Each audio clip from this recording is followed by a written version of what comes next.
Good evening, people in person in the audience and those virtually attending. Welcome to the regular bi-monthly town board meeting for the town of Tuxedo for Monday, September 11th, 2023. I'd like to call this meeting to order at 7:05 PM. As always, please join us in the Pledge of Allegiance. I pledge allegiance to the flag of the United States of America and to the republic for which it stands, one nation, under God, indivisible, with liberty and justice for all. Thank you. Let me just quickly run through the agenda. Tonight first of all, excuse me. I'd like to start, obviously today's date, September 11th, is important as the 22nd anniversary of the terrorist attacks on Washington, New York City, and Pennsylvania, the flight that crashed there. Can we please take a moment of silence to all reflect on the tragedy and the sacrifices that so many have taken to deal with that? Thank you.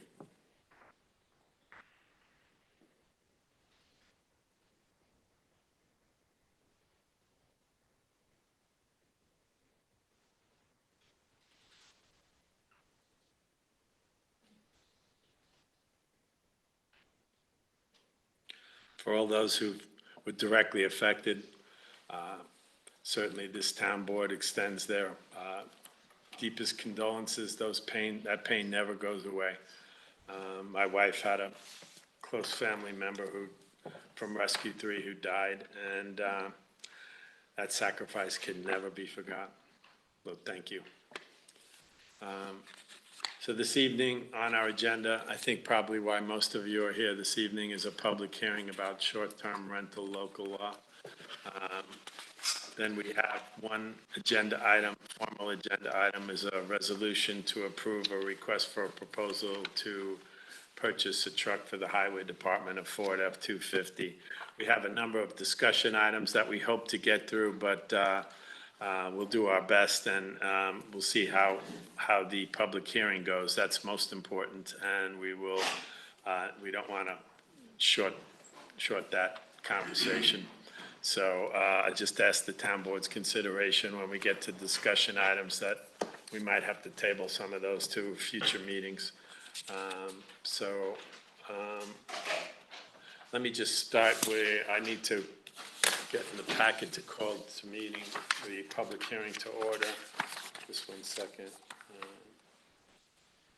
Right into the yellow line on page. Right. Before we begin a public hearing, let me just explain a little bit about what a public hearing is supposed to be. It's a chance for the town board to hear from the public. So I would ask that people make their comments. First, they need to state their name and address, right, Marissa? And we'll try to give you an ample time to speak your mind. Typically, we don't want people to go on more than 3-4 minutes, and if you need to circle back and speak again, we'd be happy to do that, so just be mindful. And if somebody repeated something that you've already said, or something that you would like to say, you could just state that what your important point was and that you echo that. But please, I'd like to ask you to refrain from going back and forth between yourselves. This is not a debate, it's not a discussion, it's for you to share your ideas with the town board. I will let you know that, of course, we're wrestling with this issue. If you've paid attention to any of our previous discussions about this, we don't have any set ideas completely yet. We have a proposed local law, but we're here to listen to the public and try to come up with a remedy that moves Tuxedo forward, but also addresses the realities of what's happening in this market with short-term rentals.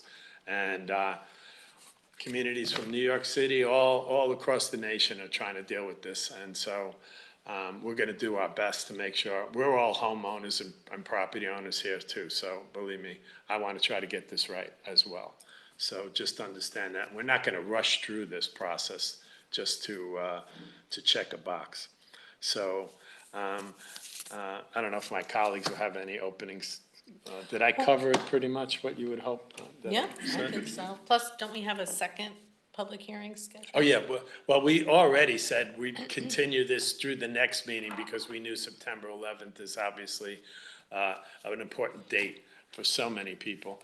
And again, we're not going to rush this process. So first of all, we need to listen to your ideas and digest them and discuss it amongst the board. So anything you've seen in our draft local law, just remember, that's a draft. We don't have your input yet, so we need to get that in here. And so let me just say that. So first, let me call this public hearing to order at 7:10. Do I need a second on that by any chance? I don't think so, right? Just calling it to order. So again, we don't have a sign-up sheet, do we? So I'll just call on people. I'll need to hand out the microphone to whoever speaking. Okay, so one thing about, if you've never been to one of these remote meetings, the microphone isn't for the room. It's so if you say something, people can hear it at home. So if you're wondering why you're not hearing your voice, it's being heard remotely by people, but it's not meant to amplify your voice here, just as a point of concern. We have microphones in front of us so they can hear us. That's what the microphones are about. So, can I just have a show of hands of who came here for the short-term rental? Pretty much everybody. Okay, so in no particular order, yeah, You're gonna start with me? Okay, well, We are all friends here, just, it's all good. so that's good. When I was looking at the. if you could just state your name and address, My please. name is Sharon Radulov, 10 Susan Court. And when I read the agenda for tonight, I was not aware that there was a 3-minute time limit. Oh, So I Start- wrote my feelings. and Thank you, Sharon. I have several pages. That will and I- definitely be submitted and put in the I have a copy record. for the board. Thank you. I mean, I'd like to get through as much as I can. Please go ahead then. Thank you. Okay, thank you. Sharon Amisha Radulov, 10 Susan Court. We are wholeheartedly against issuing short-term rental permits in the town of Tuxedo. Short-term rentals may just be a concept to the Tuxedo board members. Theoretically, you think it's better to regulate short-term rentals than do nothing. However, I want to bring to your attention another option. The town of Tuxedo can instead follow the direction of the Village of Tuxedo Park and create a law to prevent short-term rentals entirely. If you are a member of this board and you live in the Village of Tuxedo Park, then wouldn't you want nothing less for Tuxedo residents as you already have for yourself? Your property is protected from the negative impacts of transient occupancy. Why shouldn't mine be? Do you think that your standard of living is more important than mine? I do not. The Village of Tuxedo Park adopted the short-term rental local law number 1, 2018 on June 20th, 2018 to completely restrict transient occupancy. Section 1 of their local law, the village finds that it is necessary to prevent commercialization of the residential developments within their village, as the village reflects a serene residential environment in which security, tranquility, and the absence of commercial or tourist activity are vital elements to the fabric of their village. I, too, feel these qualities are crucial elements that should be protected in the town of Tuxedo overall. However, I find it more necessary in our conservation and R1 and R2 low-density rural zoning districts. The village goes further to say that short-term rental reduces the quality of life in its neighborhoods and those residing in them. It negatively affects unique neighborhood character and reduces cohesion in their village. It may also reduce property values. They further find that short-term rentals often do not provide for the necessary building and fire safety measures, and thereby endanger the safety of occupants, renters, and neighbors. In creating this law, the board members of the Village of Tuxedo Park decided to protect its residents rather than regulate them, showing this board that there is another option that you can take, which is to copy the Village of Tuxedo Park's local law in its entirety. I have included a copy of the law for the town board to review and consider. I'm asking you to put yourself in the shoes of the residents that live in low-density areas and are totally against short-term rentals, and I will provide my reasons. As I stated earlier, Susan Court is where our home is. We are in a very small, developed neighborhood. Currently, there is a 9,000 square foot home at the top of our street that has not been permanently occupied for at least 2 years. The homeowner has moved out of state. The homeowner has listed the home several times for sale, and as far as I know, it has not been sold. As a result, the homeowner decided to lease his home to a nursing home. When that venture fell through, the homeowner once again put it up for sale. There was a point in time when the homeowner did find a renter. To welcome that renter, the homeowner allowed a large block party with open containers and obvious drunkenness. The partiers were trespassing on neighboring properties. We did not want to call the police on our neighbor. The last time we called the police on a neighbor, we were harassed for many years.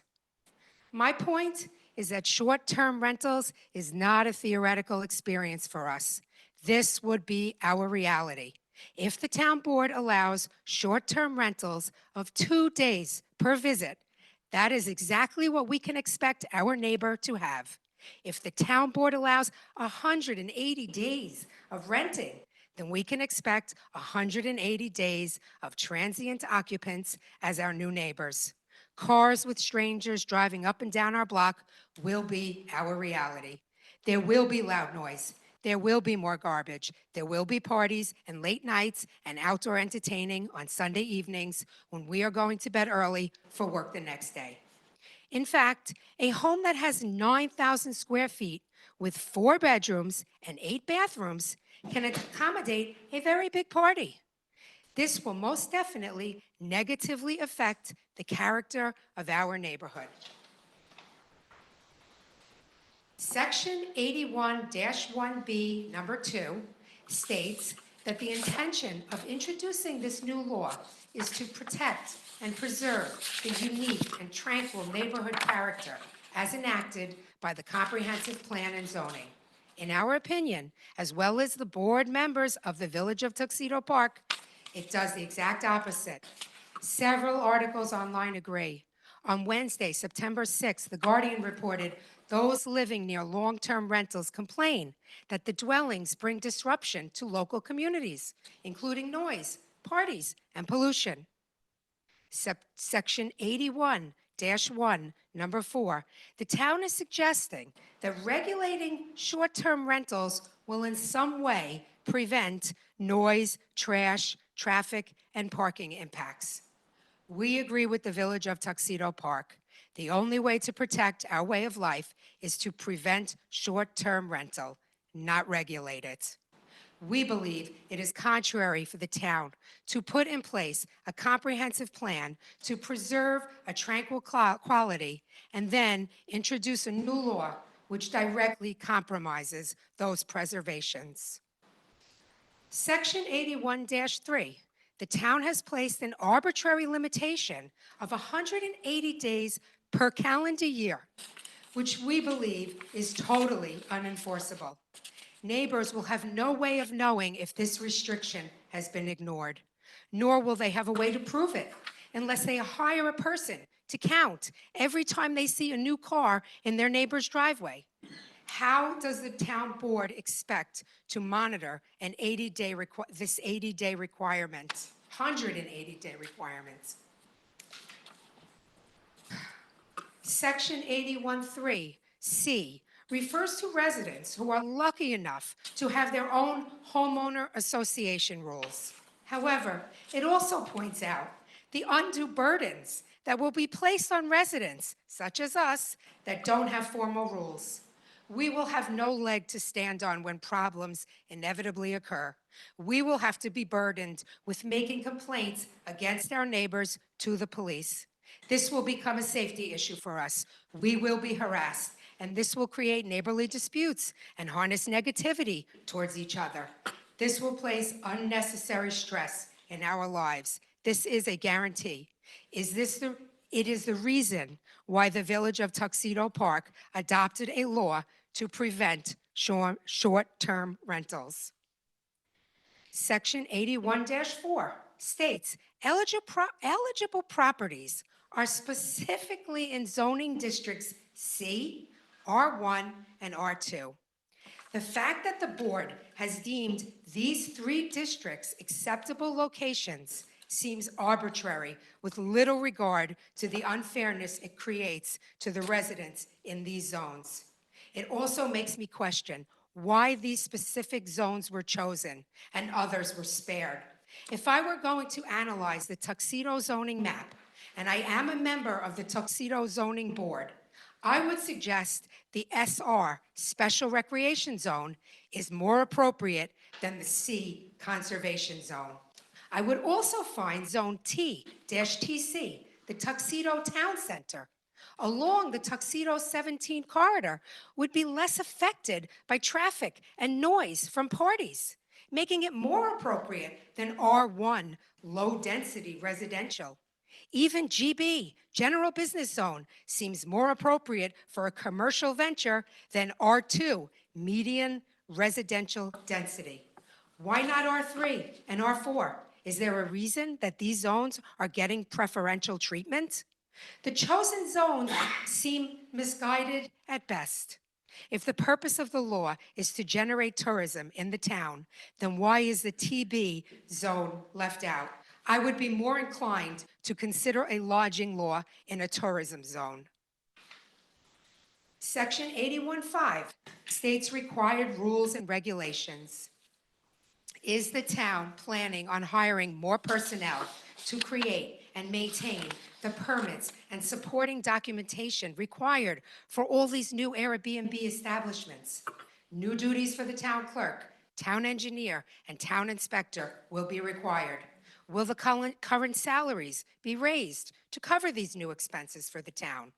This will put further financial burdens on the taxpayers of Tuxedo.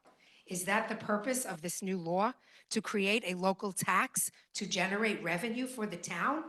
If so, has there been an analysis done to compare revenue versus expenses that will come because of this new law? In terms of grievance enforcement, I will share another personal experience. In the past, I have called the police for help when a nearby Monroe resident discharges their firearm within 500 feet of my residential structure. There is no police department that has ever helped with this ongoing problem. The Tuxedo police tell me to call the Monroe police, and the Monroe police tell me to call the state police. No one seems to care that the firearms are being discharged within 500 feet of my home and directly next to the Appalachian Trail. Does this board actually believe that we can now count on the Orange County Department of Health to investigate an Airbnb complaint with our neighbor? If the police don't help, I find it highly unlikely that the Department of Health will come to our rescue. I expect no one will ensure compliance of this section. Section 81.6a refers to quiet hours and amplifying sound restrictions. As I previously mentioned, noise and parties are a known issue of short-term rentals. This makes me once again question the zones that were chosen for the law. There are certain expectations when a homeowner buys a home in a low-density rural environment surrounded by nature and forest. Peace and quiet and tranquility are the reasons a low-density rural environment is chosen. Sound disturbances are difficult to enforce. It is very easy for someone to lower the sound and then quickly raise it again.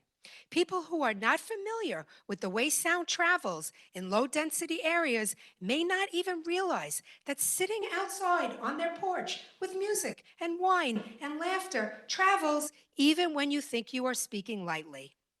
The statement that sound shall not be more excessive than would be otherwise associated with a residential area means absolutely nothing. It is a nonsense statement that carries no weight whatsoever. The immediate response from anyone would be denial. We are just sitting outside having a glass of wine. Which then brings me to the next section as an example. Section 81-6D. The statement that the site shall be digitally monitored by the manager to ensure compliance with the maximum number of allowable guests and visitors entering the premises is unclear with respect what is the exact number of allowable guests. Take, for example, my neighbor's 9,000 square foot home. It has 4 bedrooms, large enough for king-size beds. Does this mean the number of allowable guests is 8? Is the board's intent to have the manager digitally monitor the home with cameras to confirm that there are only 8 people sleeping there? Is the town board suggesting that the homeowner renting their home can ignore privacy laws and digitally monitor the amount of people in their home? I am not a security expert, but I would guess this is illegal. The landlord could also install multitudes of bunk beds, provide trundle beds, etc., which could encourage large groups of people to rent the home. So now envision 8 to 10, or maybe 8 to 15, sitting outside having a glass of wine. Would that be considered excessive? For a 9,000 square foot home, 10 to 15 guests can easily fit and would seem probable. The more people that chip in, the cheaper the cost of the Airbnb.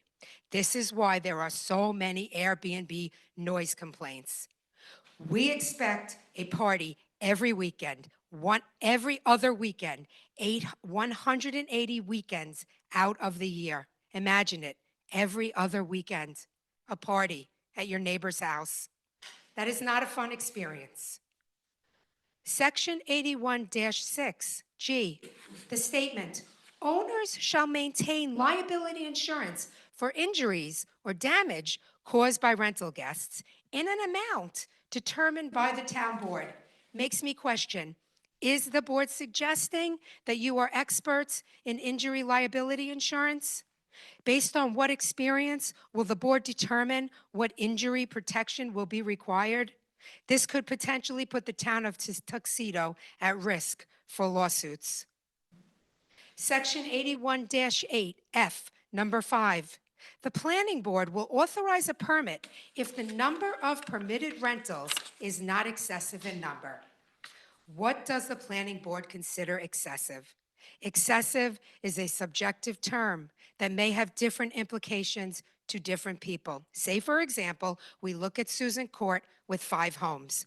Would the board consider 2 out of 5 homes excessive? Or would 3 be excessive? What if 4 of my neighbors decide to allow for transient occupants? Is that where the line is drawn? Using the term excessive implies that it will be the opinion of planning board members. This will further complicate the burden on the neighboring residents. It will involve another board that neighboring residents will have to appeal to.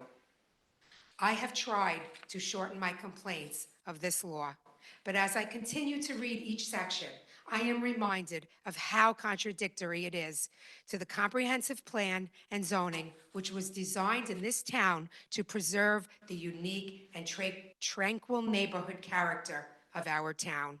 Not one section in the law that I have read so far gives me any concrete assurance that the character of town will not change. In fact, it reminds me of all the consequences of permitting short-term rentals.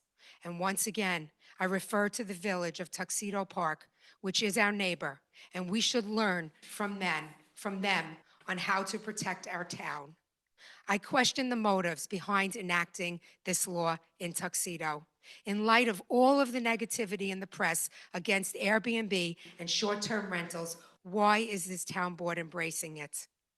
I will end this letter with the following request. If the town board is so inclined to negatively change the character of this town, then in my opinion, it should not be handled with a regular vote from the town board members, but rather the town of Tuxedo should submit a valid elector-initiated petition to include a referendum on the back of the ballot for the next election, so the residents can vote on whether or not we want this new law. And I know this has been done before. The library has done it for budget increases, and it was also done for the recent consolidation of the town and incorporated village of Tuxedo. While I am not educated on how this can be achieved, I would be more than happy to work with anyone in the town of Tuxedo to begin the petition process. Thank you for your time and attention to our firm objections to your short-term rental law, which in reality, we translate into 2-day transient occupants for 180 days out of the year as our new neighbor. Please put yourself in our shoes. Thank you very much.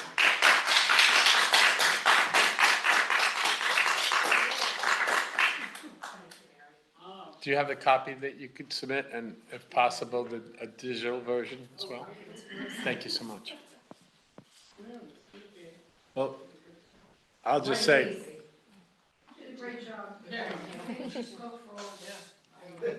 I just wanted to say, Ms. Radeloff, thank you for the very thoughtful response, the details, the obvious research you put into this. I can assure you, you did mention that the town board is embracing this. I think that's an overstatement. The town board is not embracing this. Thank you. Okay, we're just trying to figure it out. So, but thank you for that very thoughtful, detailed, and I assure you, we will go through that very deeply. Thank you. And I appreciate it.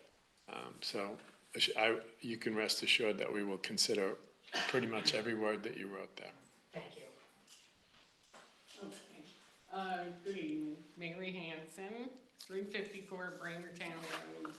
I think Sharon covered everything I was going to say very well. Thank you, Sharon. I was just learned about this law in 12 pages I read the other day, and I'm shocked. I was on the planning board for over 13 years. By doing this, you will be changing the zoning in R1 and R2. I didn't know what a C was. That must be new. But you cannot possibly want to change the zoning for a residential area. You will be changing it into a commercial aspect. Think about it. People will be able to run a commercial establishment. They will not be able to have homeowners insurance. They will have to have commercial insurance because they'll be running a commercial establishment. You are opening up a can of worms.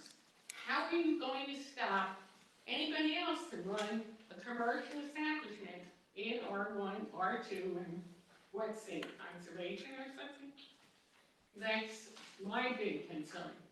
I mean, if this had come in front of the planning board for the 13 years I was on it, we would have said, it's not possible. We're changing the zoning. I agree with Sharon. There should be a referendum at least, not amongst 4 or 5 of you. The other concern of mine is I have 3 granddaughters, all under 5. What are you going to guarantee my husband and I that somebody next door won't be on the sexual predator list? Are you going to know who these people are? I mean, really, you're setting us up. Another thing, what's the town getting out of this? Are we going to get a tax? Up in Cape Cod, they take 12% of what you get in rent. Are we going to get anything? Probably not. Do we get anything for For years, I said, why don't we get 1% of the take at the Renaissance? Oh, no, we can't do that.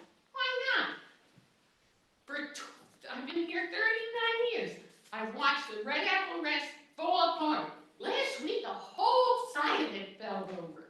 I've been watching that for 2 years. Does the town do anything about that? That terrible eyesore? Well, that's on the northern part of town. You people who live down here, you don't care. And another thing about the zoning, people who live in residential areas, in private homes, you're related to each other. What are we going to have? We'll open up places for, like what's happening in Monroe, right on Orange Turnpike, where we have boarding houses all over. What's gonna stop that? I'm just saying, be careful what you're doing. Why are you doing this? Why are we just finding out about this? It's scary, very frightening. And I, as a taxpayer, and my husband are shocked that you'd even consider this very stupid change in our zoning. And I agree with Sharon, why isn't some other parts of town being singled out? There you go. Thank you, Ms. Hanson. Hi, my name is Barbara Vaz. It won't. My name is Barbara Vaz. I live at 21 Alma Court, Tuxedo. I have owned an insurance agency in Park Ridge, New Jersey for 45 years. I'm also in real estate for 27 years. Mostly, I think maybe one of our insurance companies will insure this type of situation, only under a commercial venture, but the average personal homeowners would not cover this. There was a house in Grandview. They had a party. They invited 300 people, charged the males, let all the females in for free. They had gunshots all over the house. There was $100,000 worth of damage. None of it was covered. Clarkstown made it illegal. Orangetown made it illegal.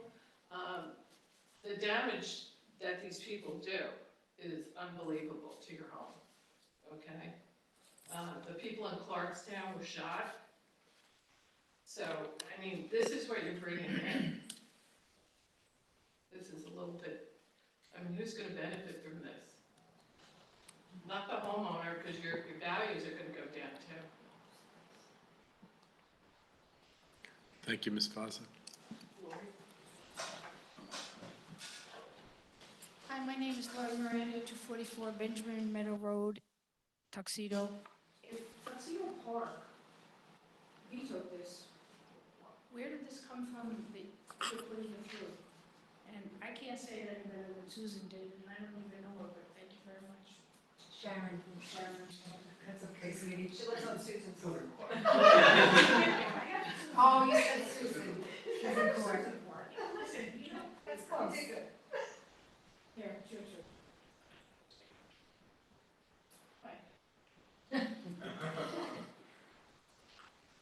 Hi, my name's Anthony Valenti, 6 Woods Road. And Kristen McInerney, 6 Woods Road. We're across the street. I think what everyone here has said, I could not even have come close to how these folks are describing this proposed local law. We're both against it. We would not want to have Airbnbs in our area. They're not good for the neighborhood. It's interesting, Airbnbs, they're taking off like crazy. I think a lot of municipalities, small, large, New York City, hamlets, villages, are all trying to come to grips with the proliferation of this, right?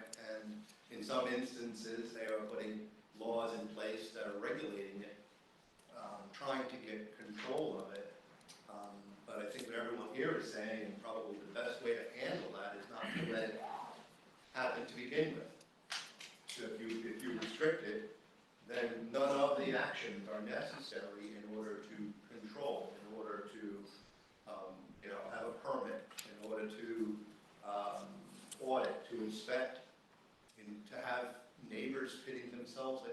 against each other, right?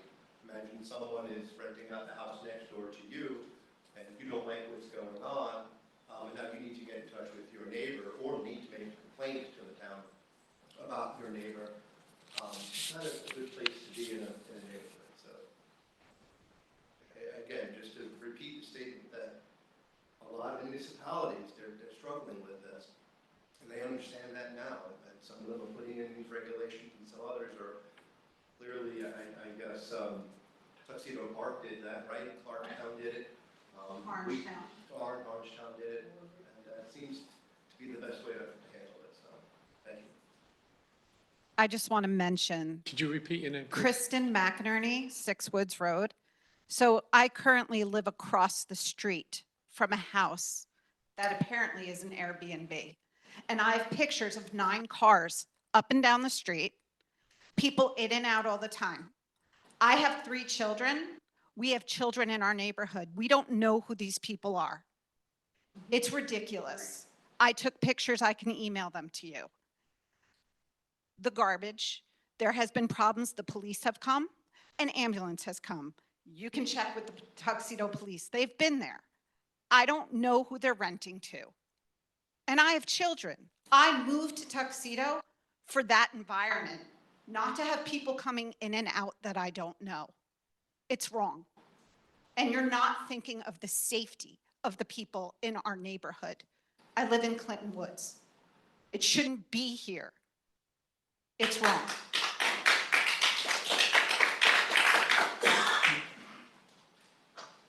Claudia Bakhtiari, 39 Fawn Hill Road in Longridge, across from you guys. So I have some confusion about this whole process because we have Airbnbs as we speak. Right? This is not new. This is happening right now. So I was looking at this law as some kind of tool to control it. I would like to see if there's other options of, for example, having no Airbnbs or any short-term rentals. I wasn't quite sure if that is even an option. I would like to hear more from the town board on that in the future. Because I saw the proposed law as hopefully some kind of control of what is happening currently.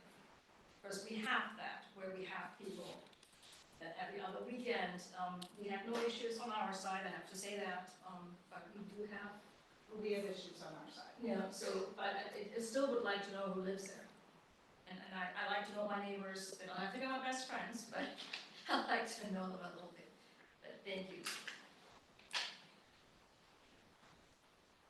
My name is William Lynch, 70 Clinton Road, and I have a copy for the board of what I put together. I strongly oppose the proposed transient short-term rental law and disagree with the premise that it protects and ensures the safety and quality of life for current residents. About 10 years ago, my family and I were attracted to the nature, tranquility, and residential community of Tuxedo, as many other homeowners were. I never imagined possibility of living next to a short-term hotel that can have new, unknown residents with no ties to the community every 2 to 3 days. Trash, traffic, excessive noise, and parking are terrible nuisances that affect resident homeowners' quality of life, deter future home purchasers, and lower current residents' property values. However, there are much more serious safety issues with the proposed law that will put residents and the town at risk. Residents of Clinton Woods have experienced this firsthand with the illegal operation of a short-term rental on our road. This was easily noticed by Clinton Woods neighbors, as there's only one road in and out, and a simple Google search revealed the violator. Garbage along the roadway, late night party noise, congested on-street parking, and more importantly, excessive speeding and traffic of unfamiliar transients flying off 17A at 55 miles per hour, continuing up Clinton Road at a high rate of speed. Calls to police mostly go to voicemail, and in cases when they arrive, it's virtually too late to be actionable. Mr. English was notified of this hazard in August of 2022. There are no speed limit signs at the entrance to Clinton Woods. In addition to speeding, it's important to note that Airbnb, Vrbo, Flipkey, and the like do very basic background checks and cannot guarantee that the person booking the stay is actually who resides during the rental period. So the reality for Tuxedo residents, possibly 90 times per year, is that the renter or their guests could be criminals, thieves, human traffickers, sex offenders, or violent offenders. This is putting residents and their families at risk. I have a small French bulldog, and as a resident, per town requirements, every year I pay a small fee and submit vaccinations to the town. However, there's no provision in this proposed law regarding pets, especially high-risk, dangerous breeds that can run loose, maul, or kill a resident or their children. You as well as I know, when this happens, it will suddenly become nobody's dog since it's not registered or traceable with the town. Again, this can happen potentially 90 times per year and putting residents and their families at risk. Besides these serious safety risks, the town board should be fully transparent with residents on this proposed law. Residents deserve to know why now has this become an urgent issue for the board. Latest trends indicate backlash and disdain in many residential communities and even cities towards transient short-term rentals. So why is the board moving this direction? Why 2 nights minimum, while the areas that do allow such short-term rentals are leaning towards longer stays of 30 days? Has the board considered adopting a law similar to Tuxedo Village, where they preserve the residential nature, safety, and quality of life for residents?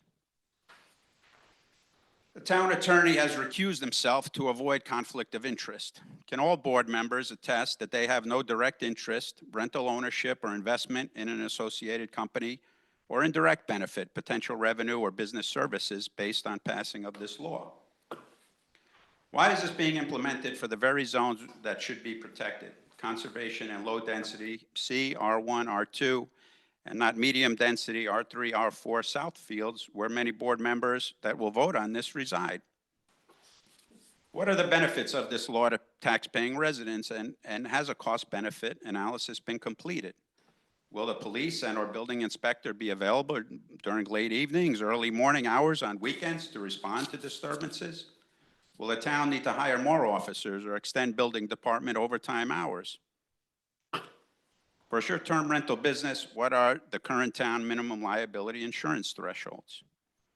I appreciate the board's efforts and thoughtful discussion on this topic and appreciate the opportunity to provide my feedback on the proposed law. However, I do not agree it's in the best interest of the residents and will eventually make Tuxedo a more undesirable community. Thank you, Mr. Lynch.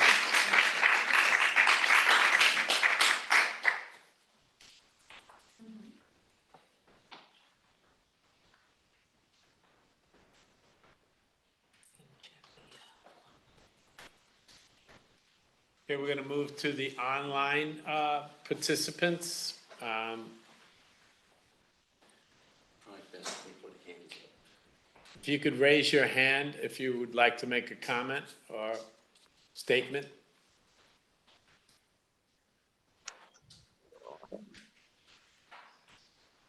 Or you could, Samsung SM. It's Joanne Tuttle. Joanne Tuttle. Yes. Could you just state Yes. your 30 address, please? Sure, 35 High Hill Road in Laurel Ridge. You have the floor, Joanne. I think everything that has been said so far is right on. You know, again, I will reiterate, safety issues, noise issues, and it goes against everything that most of us have moved here for, which is the peace, the quiet. We see what happens with the Renaissance Fair, which is only 4 weeks or 5 weeks, and it can be a disaster. So I just want to concur that I agree with all of the other folks that it's a bad idea. And we have 2 of them currently in Laurel Ridge that I'm surprised that they got through. There's no way to effectively monitor who, what, when, and where these people come from. And we don't know if they're using drugs or trafficking drugs. No one even mentioned that, but that's another consideration. That's all I have to say. Thank you. Thank you. We have a hand raised with the name. Please go ahead. You could unmute yourself, please.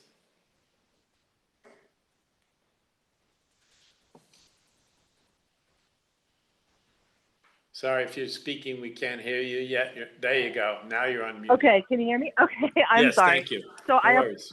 my name is Bronwyn Rowantree. I live at 456 Westlake Road. I apologize if this has been said. I was listening to this meeting while doing bedtime, which is germane to my point, which is my only one of my concerns is that the school, I've got one kid currently at George Grant Mason, two more about to start.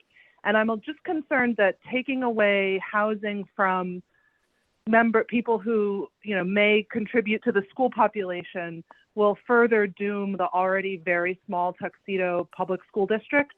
And so I just wanted to put that out there as something for the board to consider as you're considering this proposal. Thank you. I'm sorry, could you, before you unmute yourself, I couldn't hear your name. Would you mind repeating it, please? Rowantree. Sure. Bronwyn Rowantree. Anyway, would you mind spelling that, please? Sure. Last name is R as in Roger, O, A as in Apple, N as in Nancy, Tree. Thank you so much. Thank you.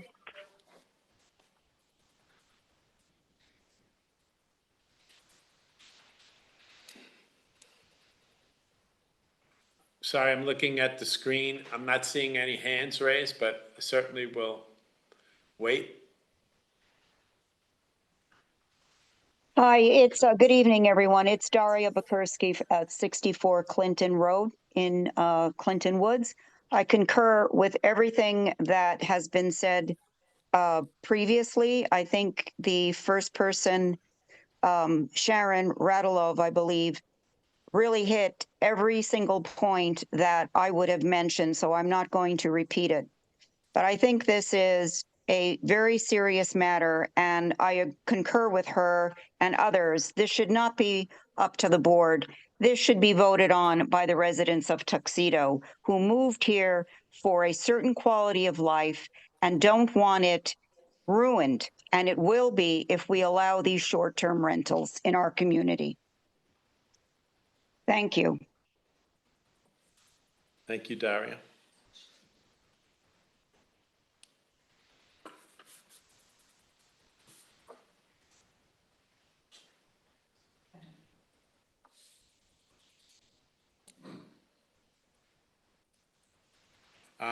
Still looking at the screen, giving you an opportunity to comment. I will remind everyone that this public hearing will remain open at the next town board meeting, which I believe is the 25th, but I'd like to make sure I get that date correct. I'll circle back, absolutely. And as I mentioned in the beginning of this meeting, that the town board is not responding immediately to your concerns should not be interpreted in any way that we don't seriously take your concerns, because I'll disclose many of them. I live in Laurel Ridge, okay? And I've heard many points that absolutely need to be considered here. So, and I know everyone on this town board will absolutely take this in consideration, and you will hear our rationales when we decide on how this plays out. It's far from being decided. So just so you at home know, we have a few people in the audience who would like to further comment, and I will allow that to happen, absolutely. Just need to make sure you have the microphone before you speak so that people at home have the same option to hear you. Okay. Hi, Barbara Vaza, 21 Alma Court. What if our neighborhood petitioned to form a homeowners association, not allowing this type of thing? rentals under 1 year. We could do that. There would be nothing to stop us from forming, so we could petition our own neighborhoods. We have one. It's just a little bit of sleep. Well, now it's time to wake up. Yeah, well, now is the time to enforce it, Well, we can call a meeting. Okay. Thank you. Someone over, oh, I'm sorry. Go ahead, ma'am. Mary Hanson, 354 Bramertown Road. I'd like to point out to everybody here and at home and the board members that 2 months ago, there was a huge FBI raid, I'm not sure if the town board knows, but on Benjamin Meadow Road, at the end, the last house right across from the Renaissance Festival. There was 15, 20 FBI agents, big drug bust. We didn't, any of us, I don't know if Lori knew about it, Karen might not have known, huge. This was a house rented to a bunch of druggies. Now, I don't know if our police knew, if they turned it over to the FBI, but this is shocking for our neighborhood. That these people are renting these places and running huge drug rings. And it was not in the paper because it was covered up by the FBI. So you can't sit here, or the town board can't sit and not see there's going to be an impact. Personally, I don't think why you should even are addressing, even making it legal. It shouldn't be even considered. If you want to rent a house for a year, okay. I think somebody over here, did you have a hand raised? Hi, Marie Wanyaha, 20 East Place. I didn't come here for this part, but just listening to this, definitely have opinion on it, agree with most people, especially you, Sharon. So, but even kind of from an EMS perspective, I could see like more volunteers, and I'm thinking parties, craziness going on, just more EMS calls coming in, and we're already kind of, struggling with taking care of what our own, and police department is kind of limited. Just kind of wondering how that would be, if that's thought about in the whole thing, the whole decision, making sure we have enough police to cover craziness and everything. So, just my opinion. Here. I'll just say one thing. Over 30 years ago, I petitioned to have a full force police department, which we got at night. And then all of a sudden now it's dissolved. Why is that? Well, first of all, we have added 3 new full-time police officers. We now have 9 and a full complement of 6 part-timers. That's with 3 police officers were hired within the last 2 months. Full-time Do they police work at officers. night? The chief is currently outfitting what's called the A line, which is from 11 to 7 in the morning. So yeah, that's the purpose of hiring the full-time police I officers. did this 30 years ago with a senator, got involved, got the police on board, and then all of a sudden, it's gone. It's a And little now off, we've got to start again. it's a little off topic, but that was decisions made by previous boards to deal with significant financial problems that the town had at the time. You're gonna have more.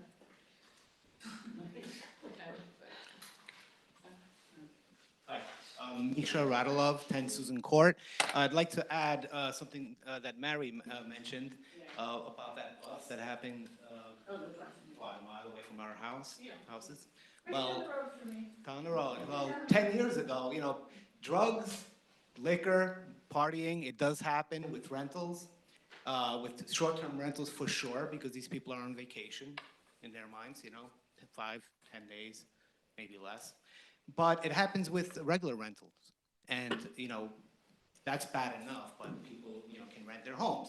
About 10 years ago, we had a neighbor that, about 2 houses away, they moved to another country to work temporarily, and they rented out their house. So they rented out their house to 3 young people, never saw them. They used to come and go, great neighbors. A few months in, they were busted in a raid. They were growing marijuana when it was legal. I think it was about 10 years ago. They were growing marijuana in the basement, in a first floor, everywhere. And basically, they got busted because of the Electric bill. electric bill. Wow. And that was like, my kids were 10 years old at the time, something like that. And that was right up the block, not even up the block, 2 houses away. So what happens? I'm Susan Court. It's off of Suzy Court, towards your house. Oh, The one in the back, the mayor's. Anybody else? Thank you. Mr. Radeloff, could you repeat your first name? I didn't hear it. Nisha is spelled M-I-S-A. Thank you.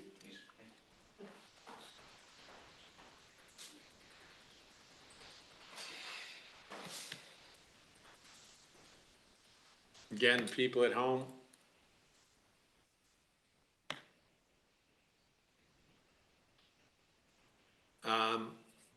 Again, I'll just restate. This is absolutely a topic. Some people ask, why now? Okay. Why now? A lot of it has been triggered by complaints that have been received by the town board, and we're just trying to figure it out. So I would hope that you wouldn't perceive that we've made up on, I can speak for myself. I can assure you that I haven't made any decision. This is the first step in a public hearing, is to hear from you. Can I ask you a question? Like, how long does something like this take to decide?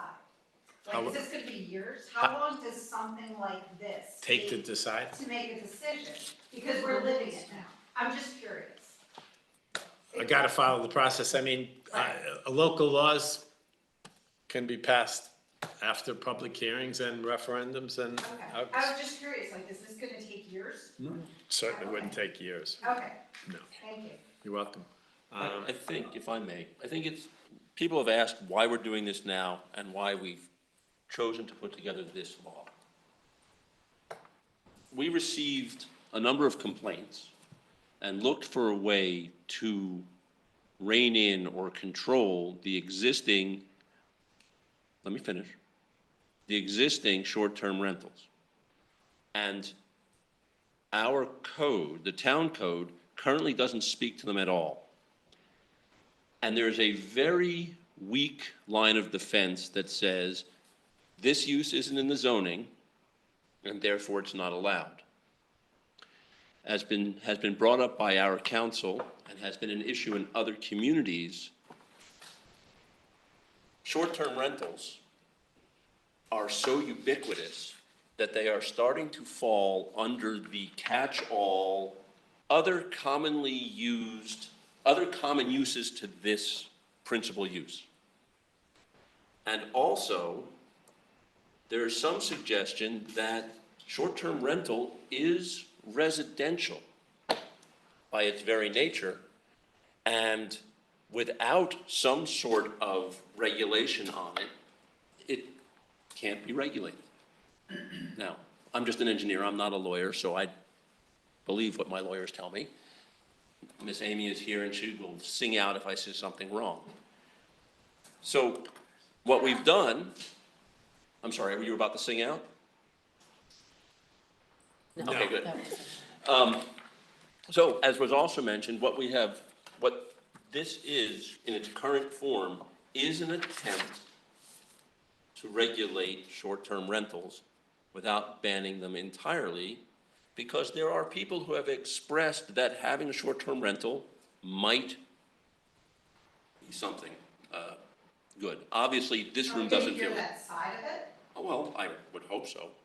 Because then I couldn't imagine why we would do it if nobody's speaking out in favor of it. No Well, offense. I take no offense. Right. I'm- I'm trying to understand what the benefit is after hearing all this. And I'm living it. So it's hard for me to see how it's beneficial to my neighborhood. I live in Clinton Woods. It's not nice.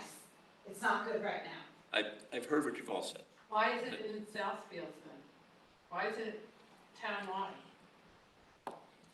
You're putting I them in don't- dead-end cul-de-sacs.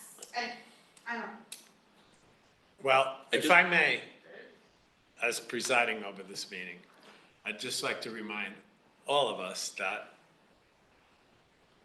first thing is to listen. The eloquent presentations of all of you will absolutely, we need to ruminate on it. And so I took a very small attempt at explaining why now. Mostly, as Deputy Supervisor Reichgott pointed out, because we've heard complaints. So we're in the process of examining other towns' laws, including the Village of Tuxedo Park. See, where do we fit in this mosaic of how other towns are dealing with it as well? And as the elected officials, that's our job, to listen. And so no knee-jerk, you asked about the timeline of when this decision could be made. Not until we've heard from everybody and really have considered this. So I'd ask that you also don't put us in a position right now without reflecting on what you've said to defend any positions, because that probably wouldn't get us where we all want to be, if that's okay. Yeah, no, I understand, I just don't understand how the whole process works. Well, and I will also acknowledge, when you live next door to something, it's real. So I don't think there's a deaf ear on this panel that doesn't recognize that. I would just hope you would understand that and realize that this isn't just me talking here. I actually hear everything you're saying. Yeah, and I appreciate it. We don't usually get many people coming out to town boards meetings unless there's something, it's usually for issues like this. And all I can say is, you don't know me, I barely know you from what you've said, but I can assure you that I'm hearing every word that's being said here tonight. Thank you. And part of the process, if I may, is also that, the draft was started by looking at many, many other towns. Right. And just to have something there And to to react put something out, I would imagine you wouldn't have thought, first of all, because we put a draft out there doesn't mean we're enthusiastically supporting something. That's, no, it's a There's no first motive attempt. on our part except It's to a put a first draft attempt out. to try to No see motive. what have other communities done, We'll certainly hear from our attorney, not tonight. We're gonna have at least another public hearing. And then we'll be deliberating in public and try to figure out. I'm sorry I'm looking at you, but I'm really looking at all of you. Also, I think that we've had discussions as a town board about this, where we've read part of the laws, where this is not something that we just came up with now. This has been months in the making, where we were looking at, what other towns are doing, and we discussed it in public meetings. So you're totally welcome to see, our deliberations on it, for months about, what to do and, what's one, banning it versus, I would ask you, please, regulating it. just because you spoke this evening, come back at the next meeting as well, because right now it's a public hearing, but at some point it will be more of a dialogue. But it'll only be a dialogue after we reflect on what you've put out. Mr. Lynch, I believe you wanted to I make have a a question. Somebody mentioned that potentially having a vote, is that an option, or is this solely going to be decided by? No, I mean, again, it's an idea that was floated here tonight that, our attorneys and, will guide us, because, let me tell you, take the pressure off this town board to have to make that decision, and,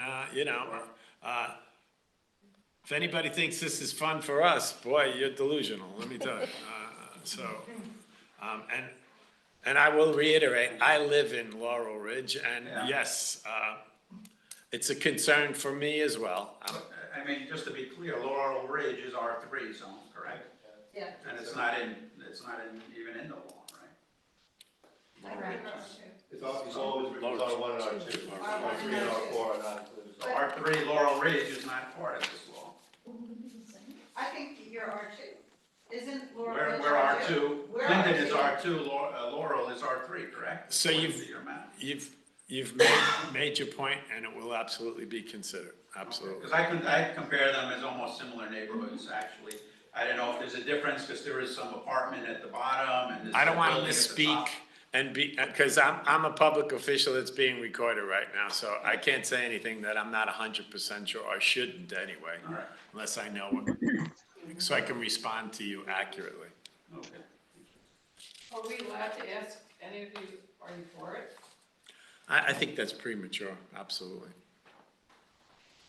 Well, why was R1 and R2 singled out in the town? Who Whose decided idea that? was that? Again, Mary, you know, I'm asking that we not engage in this dialogue right now. Well, that is kind of important, though, why? All I could say is, the basis of this draft came from other towns. So, without the benefit of this input from our But residents. does a draft mean it's happening, or can you just say, no, it's not allowed? Can what, I'm sorry? Like, does a draft mean this is happening? No, You can say we're not allowing it at all. absolutely. Can't the Okay. police stop it? I guess that's what I needed Why to hear. can't the police stop the people? They can't stop it, because by the time they get there, they're, you know, whatever. It's- But to your point, no, a draft is Right. really giving the public something to respond to, and town board members something to respond to. And it's pretty clear, the response you've given here this evening. Right. I could say that. I can't imagine who would want it, except whoever's renting it. Oh, sorry. I'm just saying. So can I ask you to return on September 25th? Absolutely. Because we gotta be here, and it's, and I'm saying with all sincerity, you know, it's great when people come out and we actually get to interact with the people that, We'll bring more people. that's fine. I have no problem with that, I Mary. know the town Because of first of all, Monroe is having. I took this job to serve the people of Tuxedo. I don't have a horse in this race, okay? I'm here to genuinely listen and try, this is no glory job here. And I know that this board wants to get it right for the will of the people, not for the will of the board. I'm sure of that. Well, I hope. Okay, well, I hope too. And I'm gonna end this now because I'm not gonna get into that back and forth because I was elected to do the best I can for this town, and I assure you that's why I took this job. So if you have another point about the topic, I'd be happy to hear You it. checked other towns, and I know the town of Monroe is having a major problem. Because now they have said, that you need a permit come this past June 2023 to rent your house. Because they can't control what's happening in the town of Monroe. I mean, one house has 20 van drivers, they come and go, they have couches out on the front. So- This is not a law about boarding houses. But it, It is not a law about boarding houses. that what? Boarding houses. I know, but it's. That's what it turns into. But if there's 9 cars outside of a house, Yeah. it's and that multiple house people. is small in Woods Road, and there's 9 cars lined up, I have pictures. Like, how is 9 cars okay in my neighborhood when there's kids everywhere? Okay. And people walking dogs? I don't know how you're interpreting that. We think that's okay. Well, So then it's it not. shouldn't happen, then it should be not a discussion, it should be, we're not allowing this happening in Tuxedo, in our neighborhoods. I'm sorry, that's No, how you don't I have to feel. be sorry. I mean, I bought my house because of, it's beautiful, it's quiet, it's a dead-end street. People are walking their dogs, there's kids everywhere, and now we have 9 cars on the road and people, we don't know who they are. It's not right. It's not safe. I'm gonna say that for this evening, everyone who wanted to be heard has been heard. And this public hearing will continue on Monday, September 25th at 7 PM. I'll make a motion. That's my motion. Do I have a second? I'll second. Do I have a third? Yeah. Do I have a fourth? We're all, So let's take a vote, then we can. take a vote. All in Okay. favor? Aye. Real, this is why no one's in the stadium other than Thank you. up here on the. Somebody has to mute themselves. Thank you.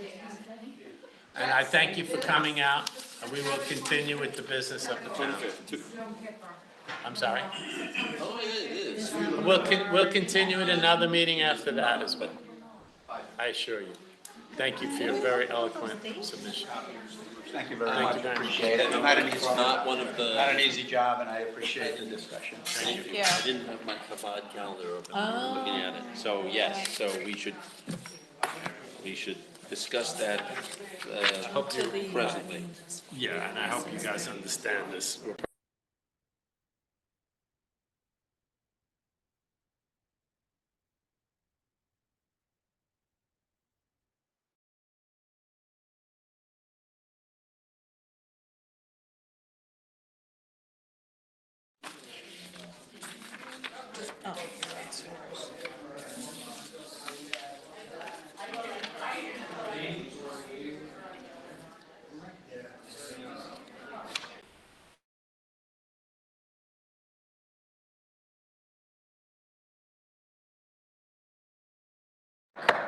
You could certainly take it outside. Thank you.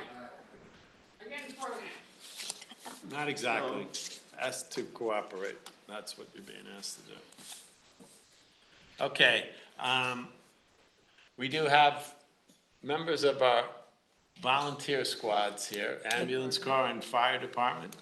And so looking at our discussion items, which I believe you guys are here to hear a discussion about updating volunteer firefighters and ambulance corps property tax exemption proposal. Am I correct in that? Okay. Well, why this is on our agenda, just to casually inform you, we've been thinking about this since it came up in the county, I believe back in January. And we got feedback from the county's property taxation department that they were considering changes in the law. Actually, I went back and looked at the Tuxedo law, and it already has a 10% exemption for volunteers in the code as it exists. So I was kind of a little bit perplexed as to what's different between what the governor has proposed and what the tax law is in Tuxedo for property tax. The one thing that I know of that seems to be disconnected in the proposed state law has to do with income tax, a $200 meager credit that is currently on the books in New York State. Apparently by this new New York State law, that would go away. No? Okay, enlighten me. I think it's gonna go away. Please, Gardner, if you could, I'll speak. first, just take the microphone so people at home can hear you and identify yourself, Gardner Hempel. Gardner Hempel, 14 Butternut Road, Tuxedo Park. And why are you concerned about this? I'm the Gardner? Vice Chairman of the Board of Fire Commissioners. Thank you. I'm also the President of Tuxedo Park Fire Department, Company Thank you. 1. Right, And volunteered in the fire department for 21 years. right. Um, So you were I gonna, have- Like you, I have no vested interest in this for personal reasons. Okay. But I am sort of all over this because I'm a tax professional, 40 years. thank you. The law for the $200 credit, if you qualify, still exists. This does not replace that. You can take either or, the higher of the benefit of the 10%, if you were to adopt that level, exemption, whatever that monetary value is, or the $200 direct credit off your New York tax liability. You cannot take both. You can take one or the other. Presumably you take whichever is more beneficial to you. Is that your understanding? Yes, I agree. So, this is really a conversation, if you don't mind. And from my reading of our town code, which, that's why we're in the stages of looking at this. My reading is we already have a 10% exemption for property taxes. It seems like one of the issues that seems to be in the proposed New York State law has to do with removing a cap of $3,000. And I looked at the roll that was submitted. I think I asked you and the ambulance corps to give me a list of who the affected people. I'm sure you remember that, Gardner. You have it in front of you. I think there's like 43 names or something on the list, but 42, very good. Sorry? 42 42. firefighters. I don't know about ambulance corps. We're not anywhere, we're in single digits. Right. So I also have a list that includes the ambulance corps, and asked the tax assessor to give me a rundown of what that implication would be at 10%. And quite frankly, as a resident and town supervisor, it's a meager exemption for the amazing dedication of volunteers. So me, first as a resident, I'm thinking, this is a no-brainer. From a supervisor's role, my first job was to look what's on the books now, and I was kind of like, are we ahead of the curve that we already have 10%? And is anybody taking advantage of that? That's where I'm really not sure right now. Do all the volunteers know that this is? Do you know anything about it? Yeah, that's sad in my mind, that wouldn't be part of a recruitment package that would explain to people, hey, if you want to be a volunteer firefighter or a volunteer ambulance corps person, it would seem to me that should be in the recruitment package, but, Can I, you want to comment? I have a comment. Leslie DeBoer, 67 Pine Road. When this first information came out to us, or our medical director from the ambulance corps sent me an email, and I reached out. It tells you who to reach out to, and I reached out to the town, and they said, no, it's not adopted. Correct. well, the new the law. change in the The new law, law. because we're waiting to hear from the county. That doesn't mean currently on the books. Do you have a computer that you could bring that up, please, and share it on the screen? Oh, wouldn't that have been nice if he had told me that? The Who's person- he? I don't know who you were Yeah, I talking can't to. remember now either. I think it was, Well, let's leave names out of it, because I'm not gonna try to defend who didn't tell who. Maybe I can clarify this somewhat. May I? Sure, Gardner. Okay, first of all, this law that was signed in by the governor in December is a new law. It State replaces, law. supersedes the State previous law. law. It's State not, law. the law I'm State speaking law. about is town code law. I'm going to get there. Okay. That state law now exists. For that state law to be a benefit to volunteers, qualifying volunteers, the taxing jurisdictions all have to adopt it. In Tuxedo, by our count, there are 7 taxing jurisdictions that affect a volunteer in Tuxedo. 7. Orange County Fire District, Tuxedo Union Free School District, Village of Tuxedo Park, Monroe Woodbury School District, Tuxedo Park Library, and the town of Tuxedo.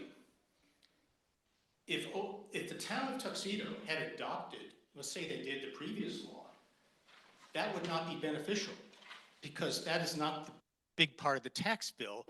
The $200 credit would have been higher, I guarantee it, for every single person. It takes nearly all of these taxing jurisdictions to adopt it to make it a beneficial compared to the $200 existing credit. The 2 big ones that have to approve it, or it's basically a no-go, value-wise, are the school districts. Because in my case, the school district right down the road is 37% of my tax bill. Monroe Woodbury might be higher. I don't know for a fact. The school district here adopted it on September 16th. I can tell you, I checked with our council today, Orange County formally adopted the new law last Wednesday. So the only remaining bodies that have not adopted it are Monroe Woodbury, and they say they have a very complicated series of towns that need to be consulted, and we'll just leave it at that. Tuxedo Park Library does not believe they're a taxing body, which is strange because they're on the ballot every year to ask for more money, and the town of Tuxedo. So 4 out of the 7 have adopted it. So my response, first I'd like to just look at what this currently says that made me think. The issue is that we need to, Gardner had this correct, we need to adopt the new law to replace the existing law in the books for this to Correct. work. And the new law has no cap. Okay, I mean, $1,000 cap is gone. Thank you. But people, but your volunteers could have been taking advantage of our current exemption. I would like to see, the numbers may mislead, but they never lie. If only the town had adopted it, then the numbers wouldn't give the person the benefit. The $200 credit would have been the better answer. I say. Because Yeah. I believe all our volunteers take the credit now. I bet all of yours do too. $200, dollar for dollar credit is not huge, but it's $200. An exemption off a assessed value translates into very little tax savings, actually. Well, all I could go by is what Unless tax all the bodies assessor participate. gave us a table of 10% and other iterations, 8, 6, whatever. My eye focused is on the 10 because, first of all, that's what I've heard being presented. And again, I want to at least find, Just read that. I at least want to find where, if you could scroll down a little bit, Marissa, where it does mention, okay, tax exemption. I'm just reading from the current code.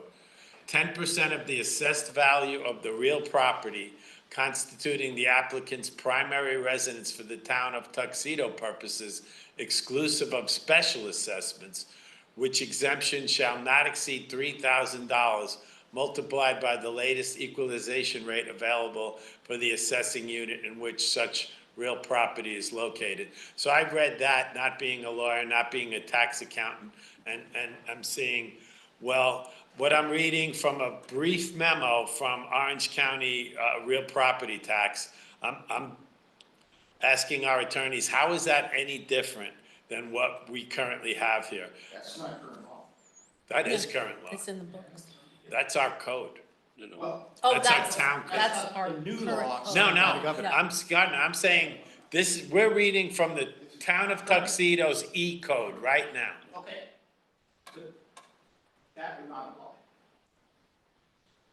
Okay. Right, the issue is that now that the state has issued a new version of this, of the law that, this was based on the state law at the time. Okay.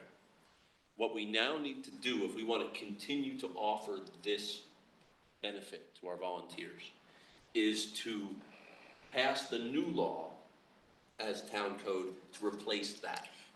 So the new code that is in alignment with all the other taxing agencies that you mentioned, Gardner.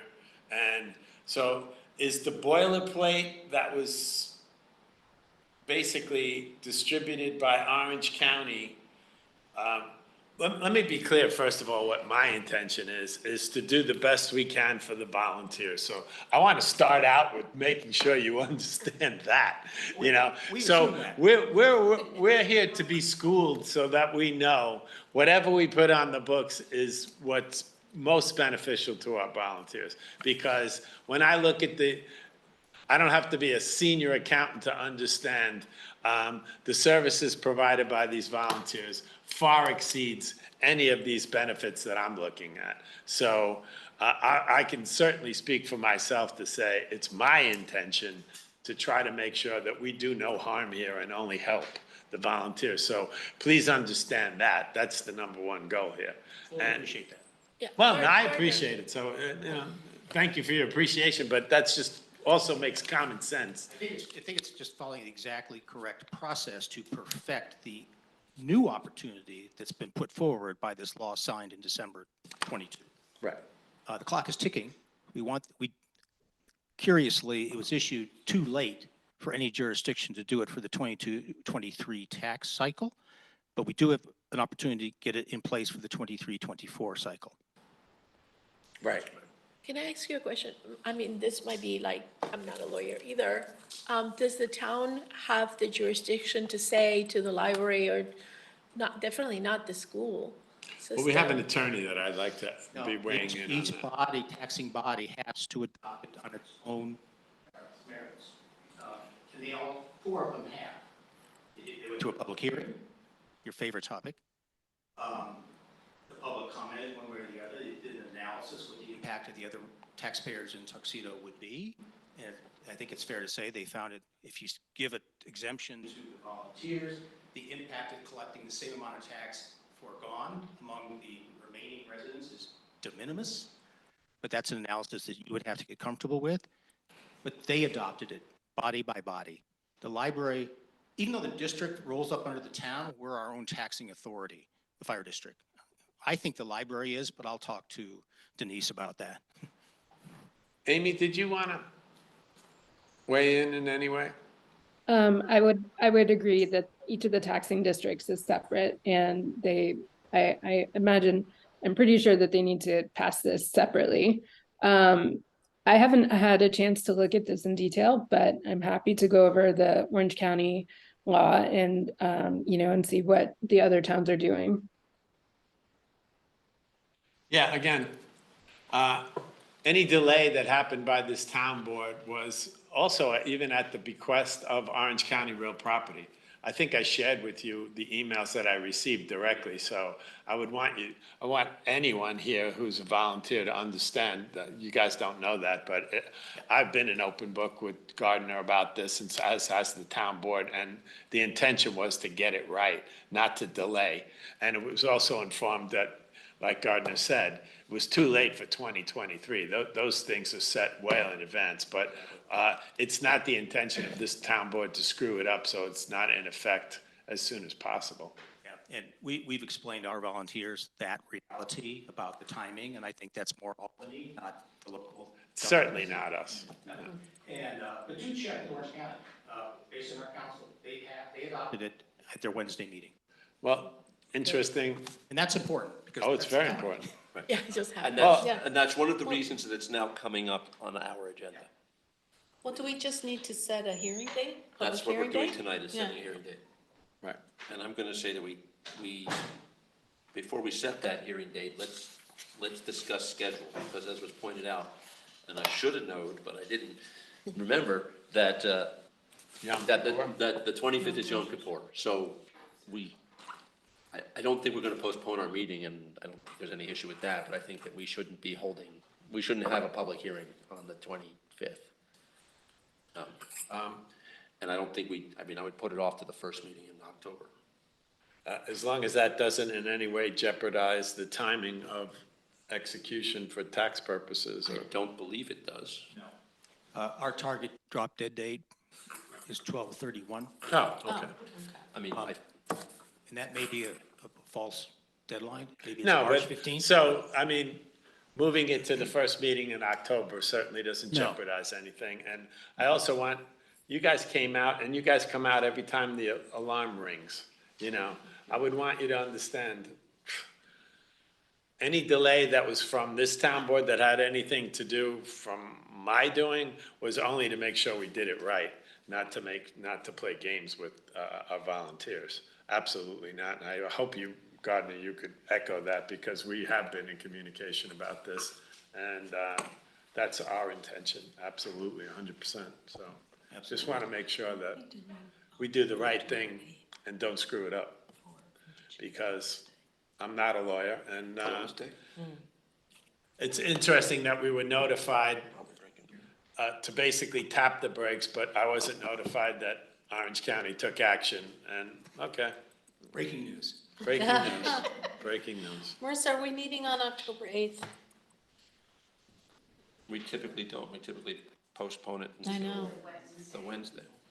Okay, so it's Oh, not. that's Columbus Day or whatever, what holiday is it? Is it Columbus, Day? Indigenous Peoples' Day. Indigenous Peoples' So Day, it'll be Wednesday, October 11th, okay. and the resolution is on page 6. Right. So I'm going to read the resolution, and I'm going to plug that date in. October 11th, Marissa, did you say? It's Wednesday, right? I have a pet peeve about just saying dates without saying the day. Yeah, Doesn't help sometimes people. So, I have in front of me a resolution introducing local law and providing for a public notice and hearing under the topic volunteer firefighters and ambulance corps property tax exemption proposal.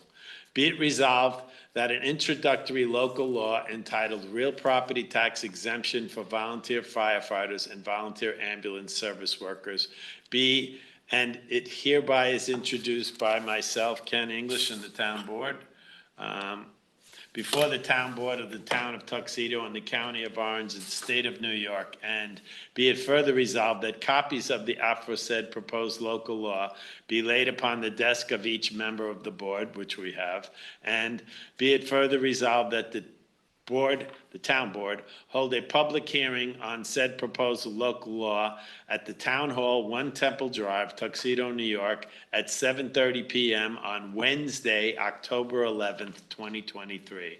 And be it further resolved that the clerk publish or cause to be published a public notice in the official newspaper of the town of Tuxedo of said public hearing at least 10 days prior thereto. On a motion, ask for a motion. And do I have a second? I'll second. Seconded by Maria May. The resolution, all in favor? Aye. Resolution was adopted on a vote of 4 ayes, and just that councilperson Deirdre Murphy is absent this evening, but unanimous.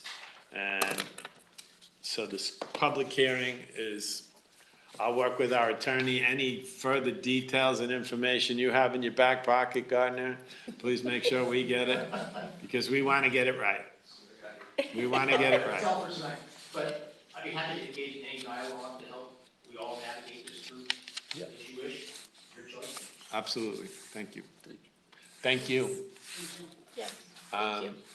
Please leave here knowing we're going to get this right to the best of our abilities. When you're ready, he's not kicking you out. Thank you. I hope you have a calm night. So far, so good. Good. Thank you all. Thank you, sir. Thank you.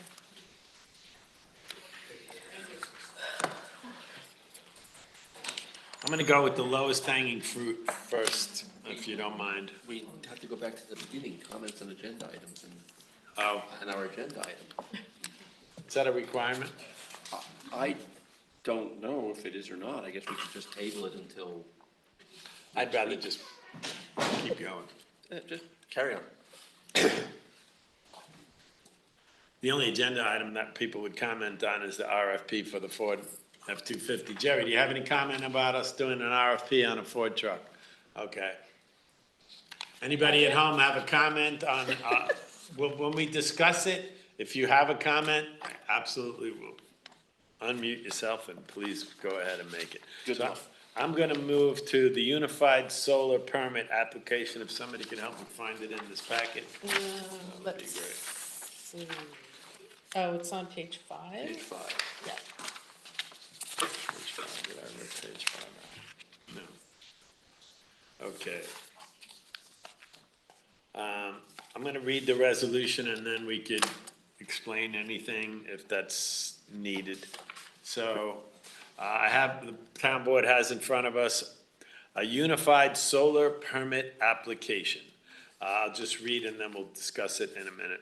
A resolution introducing local law, a proposed local law, and providing for public notice and hearing. Be it resolved that an introductory local law entitled New York State Unified Solar Permit Implementation be, and it hereby is introduced by, I guess that's me again, Ken English, before the town board of the town of Tuxedo and the county of Orange and state of New York. And be it further resolved that copies of aforesaid proposed local law be laid upon the desk of each member of the board, which it has, and Be it further resolved that the board hold a public hearing on said proposed local law at Town Hall, 1 Temple Drive, Tuxedo, New York. I'm going to hold off on saying the date until we have further discussion. Be it further resolved that the clerk publish or cause to be published a public notice in the official newspaper of the town of Tuxedo of said public hearing at least 10 days prior thereto. I'll ask for a motion, on a motion by myself, I'll ask for a second in just a moment. But I just wanted to discuss before we even put the motion forward of that issue of September 25th being a holiday, and this doesn't seem like a local law that has such urgency that we would need to have a public hearing on that holiday. No, we don't need to, no. Yeah, I would- October would be fine. Can we move the meeting to like Tuesday or Wednesday? Or actually, it can be Tuesday, but could we move it to Wednesday? Well, before we consider that, if you don't mind, Maria, just thinking of the urgency, rather than adding another meeting, if that's what you're proposing just for this, a public Well, hearing. because it's also the other public hearing, you know, as opposed to have, you know, Well, the public hearing regarding the continuance of a public hearing, I don't think we're gonna, I think we'll probably continue that one as well, especially in light of it being a holiday. So if we could just focus on this particular date and pick one for this motion. Did we want to do it again on October or what? I mean, so we're probably gonna continue the short-term rental law to the. Which is to the- clearly the one that's going to draw a lot of attention. Right, To right. October 11th. To October 11th. We'll Continue. We'll continue it again, And I would which is expect fine. more, Right. We've set the volunteer tax law for the 11th. So the question is, do you want to set a third one for the 11th? I mean, I'm not guessing there's going to be much public discussion, but there could be. I mean, I'd say go for it. If we run out of time, we can always continue it. Right. But my guess is that it's not going to attract a lot of yeah, interest. I'd suggest on October 11th, did we say? I'm sorry. Yep. That we start with the low hanging fruit and it'll probably be over in 5 minutes and then, show people that we're not, as opposed to starting with one that we know we're gonna get a lot of participation and then make people who just wanna hear something about a solar permit application, which is, I think, not very controversial. It shouldn't be. Many towns have already adopted it, so it's not. So, all right, so to reiterate, the motion here is for October 11th. Which is Wednesday. Wednesday, October 11th, and we'll state here 7 o'clock. We'll state them all at Okay. 7 o'clock, because we can always start them later, but you can't start them early. Okay, right.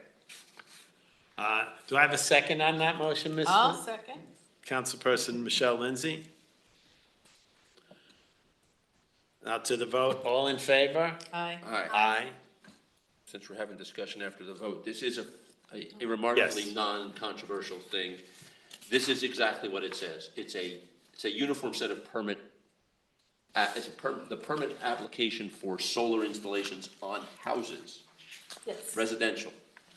Under 25 kilowatts. Yeah, there's a standard set of questions so that it's easy for everyone trying to do it, so that, So they know what they have to get. yeah. So,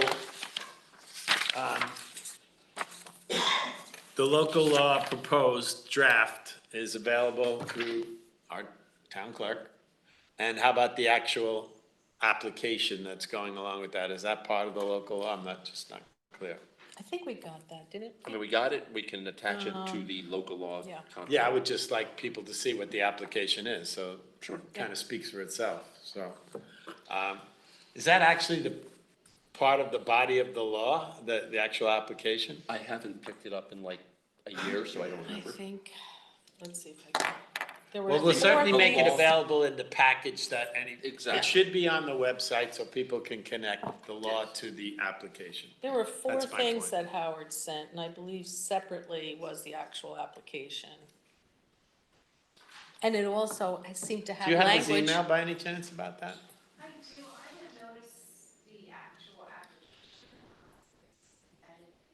Well, we'll get a copy of it. Yeah. One way or another. My point is that it will be, along with the draft law, Correct. available to the public, and you can come in and get a copy, or it's actually visible on the website, right? Okay, it will be. I'm sure of that. Okay, any further discussion on that item? Too late. We voted on it. No, but I mean for clarification for the public. I don't have anything. So I think you were just summarizing it, right, Jay, because you are an engineer. I am. And I remember reading it and just thinking, yeah, first of all, the boilerplate application is from New York State, and I think it's their intention to try to standardize this statewide. Exactly. And so, of course, we don't want to be an outlier creating something, recreating the wheel, so to speak, and, Right. And the solar installation is a very specific set of requirements and information that's necessary to make a judgment on it and have it all recorded. So there's no point to us trying to come up with a better one. and doesn't it also help inform the planning board as to what they need to review? Absolutely. I mean, it's exactly that. And it's an addendum to what, to the regular building permit application, right? It Right. just deals with this Very specific. one specific thing. Okay. I'm sorry, yeah, if there's a question, I'll be happy to hear it. Is that Evelyn? Is that Evelyn with your hand raised, Evelyn? You got it. It's me. Hi, how are you? I'm glad that these people are very involved in the rental thing. New York City just passed a very, really strict regulation, so Yeah, look I out, saw some of your people. comments about that Yeah. on email, yeah, Well, absolutely. Yes. Okay, so, but this is for the solar is why I raised my hand. Is that, what if we go to a private company and want to we have to still comply with the regulations that we will be reading on the website and the app. So in order to put this, you have to do the application through the planning board to put solar on your house? Is that how it works? No. It's the Yes? building department. Building department. Oh, okay, It may building, involve the okay. planning board. But It's referred to the planning. it could be, It yeah. could be. So It depends how big. if you want to make any modification to your house, you need a building permit. Okay. It's not completely true, but keep that in mind and we'll tell you if you don't need it. Okay. So what this is a uniform application document for just the solar part of a project, if you say wanted to put solar panels on your house. Right. And it's been set up that way so that every municipality has the same set of questions, same set of information, same documentation for all of the solar installations in the state. Okay. And it's also geared to make it easier for the installers. So, each town doesn't have a separate Yes. set of things so that everybody's- needs to be submitted. Everybody's working from the same rule book. But I'd also say, Evelyn, what I read in the checklist on the application, it's protecting the consumer. It talks about issues like, can your roof support these panels? Are they mounted properly? So, I think you mentioned if you were dealing with a contractor, well, this actually helps protect you because it's making sure that there's minimum standards statewide that a contractor would have to consider. And so, solar is still, this just helps regulate it. I think it protects the consumer more than. So in the town of Tuxedo, in Florida, if you get solar panels, the company, your electric company, actually sends money. If you produce more energy than what is allotted for your house, the energy company will give you back money. Will pay you for the energy. That's an interesting point. Okay. It has nothing to do with this. Okay. This application, but. Okay. All right. Yeah, It's an that can be an Okay. arrangement where you, if you generate more power than you actually use. Right. Certain Right. companies, I don't think that's an absolute requirement, but that's not what this application is about anyway. But. Okay, I mean, I thank just you wonder for with your- Orange and Rockland, Again, yeah. this is just about an install permit.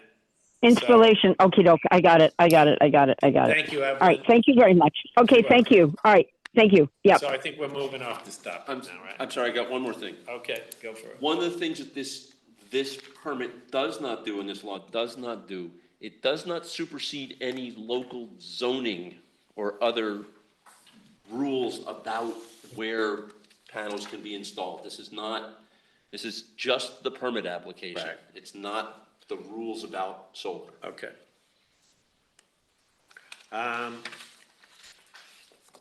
Do you have, Michelle, I'm looking Yes. at scheduled Hamlet revitalization and beautification workshop. Yes. Did you have a date in mind? Well, I think that 10 days after we give you the book, this is the draft right here. So I'm thinking, let me go to my calendar. Sorry, I don't have my calendar. I don't know why I didn't bring it. If, we plan to have this, distributed to the board, the week of the 18th, so the 18th or 19th. So 10 days after that would bring us probably to the first week of October, if you want to have a date separate from a regular town board meeting to focus just on I this. think that's what you guys were Yeah. proposing, right? Mhm.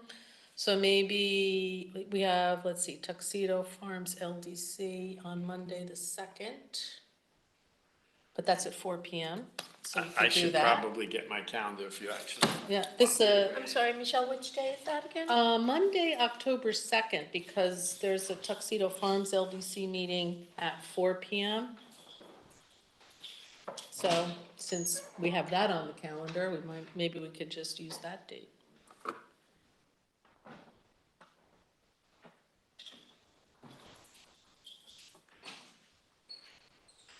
It's fine with me in terms of other meetings. Oh, good.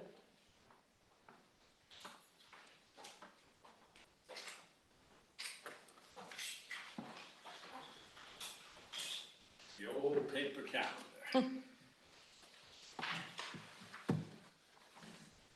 So you were thinking a Wednesday? No, Monday the Monday 2nd. Monday the the 2nd, we have the Tuxedo Farms Right. LDC meeting at 4. So since that's on the schedule, maybe So the we, town board meeting for next week, yeah, is the. is the 11th. 11th. I don't know why I wrote the 10th. I thought it was but I guess that's because of the planning board, or I don't know why, but. This would be planning board right there on the 3rd. It's the 11th because our typical practice is that if we have to move a meeting off of a holiday, Goes we to a move it to the Wednesday, okay. So you're proposing Monday the Monday. 2nd? Yeah. I Is can that do any conflict? I have no conflicts. Okay. Works for me. It works for me. Oh, great. I'll speak, hopefully for Deirdre. Well, we can always shift it. You gotta put something Yeah, down. gotta put it down. What time? Well, let's see, the Farms LDC is meeting at 4. It's the annual meeting, it's pretty long. So Maybe. would you wanna say 7? So other people can. Yeah, you know, it's take a kind of dinner break and- standard to what we're doing. Okay, excellent. So will you put together some kind of a notice that explains to the public why they should come and just kind of describe what the workshop is about? Mm-hmm. And work with Marissa to distribute that? Yeah. Very good. Okay, excellent. All right, so we actually crossed off another thing on the list. Isn't that wonderful? All right, I'm gonna go with the Duck Cedar Plaza letter of support. Again, this is really just a discussion item I've been sharing with our town board members. Communications, I think everybody's been following that, or, with the owner of the Duck Cedar Plaza. There's been issues with the Department of Health, that the building existing septic system doesn't handle the volume, especially with relation to Dottie Audrey's. And the Department of Health they've come up with a plan to create what I guess what's called a package plant, of basically an on-site sewage treatment facility that really just deals with that one building. So their engineers have analyzed their plan, and we also shared it with our town engineer, Sean Hoffman, and he concurred, at least without a real deep dive, but he basically communicated that this is a very low impact kind of discharge. And so the letter that I am planning, with your support, to submit to, I think it first with the MTA, because he has to get it under the train track. There's an existing culvert. Maybe you can help me out with some of this description. Sure. So the issue is, just to take a step back, the existing septic system at Tuxedo Plaza is too small for the current occupancy. And given the nature of laws in America, you can't tell the church to not have as many people. So it's Dottie Audrey that's getting the sharp end of the stick, as they say. Well, and they also get regulated because they're a restaurant. Because they're a restaurant. But in general, the issue is not enough capacity. So put in a package plant, which is a small sewage treatment plant, fine. The small sewage treatment plant has to have a place for the effluent, that is to say, the treated, sanitized water to leave. In order for it to get to the river where it has to go under the railroad tracks. There's an existing drainage culvert. And Route 17. And Route 17. The issue here is that getting it under the railroad tracks, there's an existing culvert, stormwater culvert, that they want to use. MTA has to approve it, and that is taking a very long time.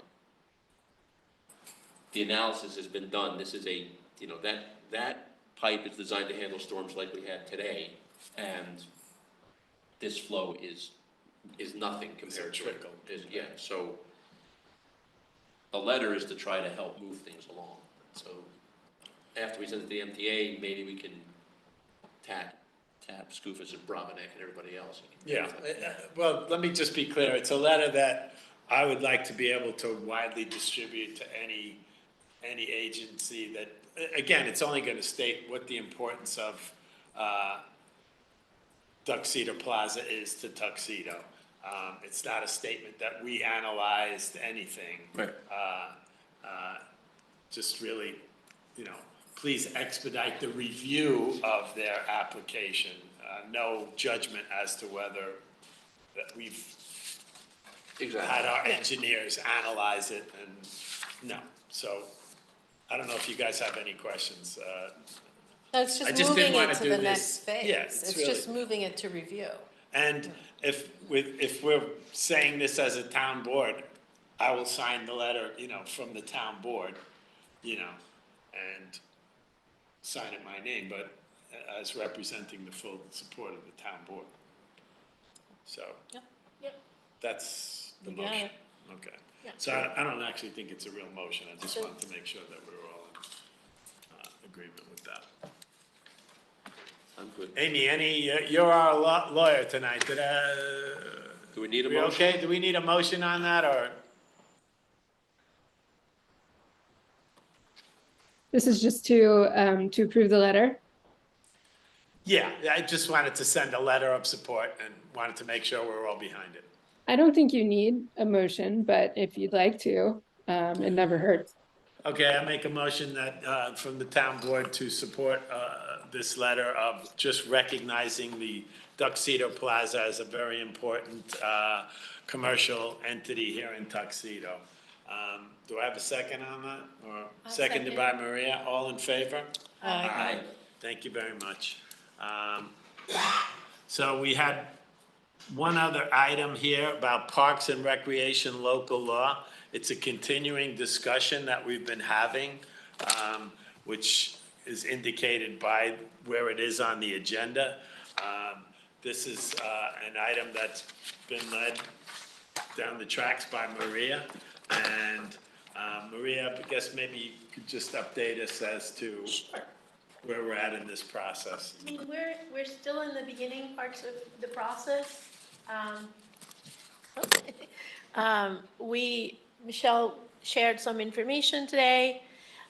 Basically, the reason for doing this, upgrading this law was because we wanted to be able to change the fee that we charge for renting the parks. And basically, we can't do that without changing the law. But then, we're just thinking through a lot of different areas that affect recreation. And so, programming wise, we were really an excellent job with our new recreation director, with the camp was very successful. She's doing a great job with the fall festival. It's, things are booked and, like we have, so that part of it. The other parts, I think that we just still need to have, discussions as a board. So I'm not sure, I think, basically celebrate the successes that we've had so far, and then just, think about like the other parts of this that, I think one of the things that we didn't talk about, but I think that we do need to talk about is the fact that, the fee that we charge when new home is built for recreation right now, it's only $1,500. And that's really low compared to other towns. I believe, Yeah, I It's mean- only for subdivision, right? yeah, Yeah, not for a single family. So, obviously, well, I shouldn't say obviously, obviously we have this looming Tuxedo Farms development, and, we're adding 1,609 units. And, so I personally haven't seen where on our code this is mentioned about this subdivision. Yeah. I think that's part of the steps we need to be exploring in these discussions on Well, there's, in Parks sub- and Recreation local Yeah, law. right. In the subdivision that's being planned on Warwick Brook Road, Right. they were charged the current fee. right, 1,500, Yeah. right. But if you look at Warwick, it's double that. And I think we just need to think about that as a board, and think about,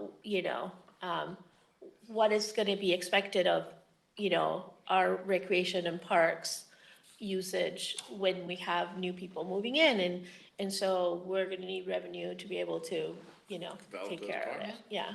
I think the 1,500 was from Yeah. who knows how many years ago. And and the that's the costs have point. increased so much. I mean, to your explanation, Maria, of why, we've heard, why are we discussing this now? Well, I think the last time this law was updated was 1996. Yeah, 1996. From my reading of the existing law on the code, it talks about a Parks and Recreation Director. It's not a position we even have in Tuxedo.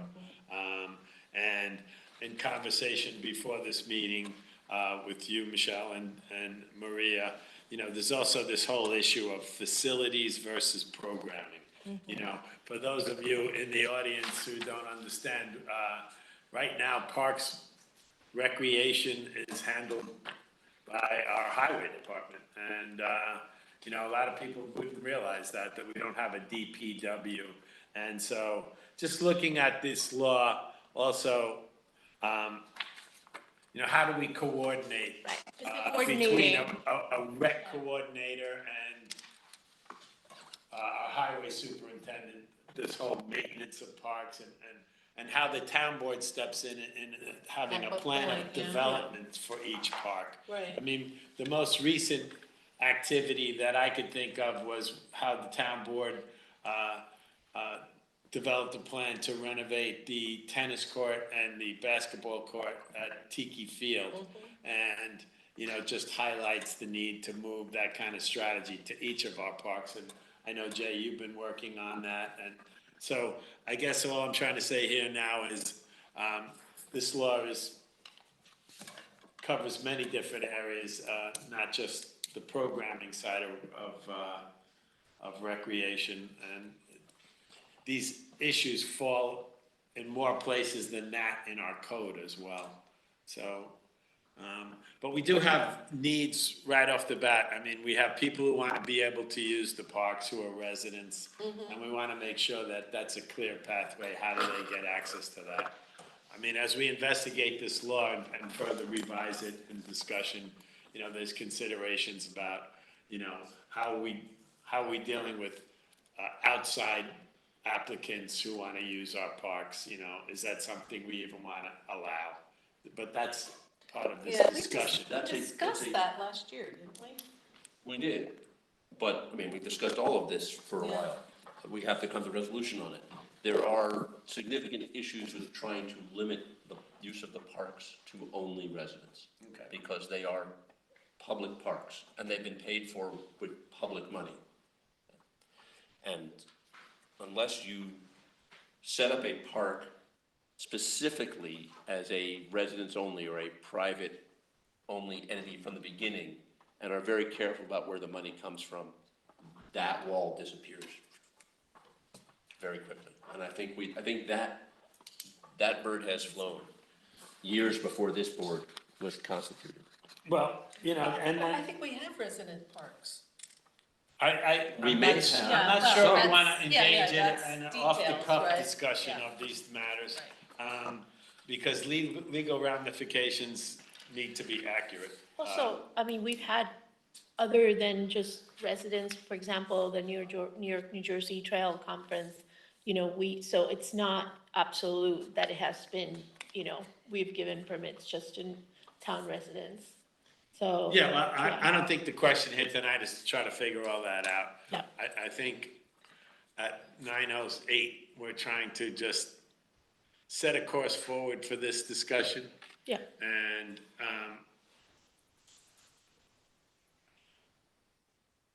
I know there was at least a draft circulated to all town board members. Yeah. I think between the meeting, our next meetings, which are already getting jammed up, or pretty heavy agendas,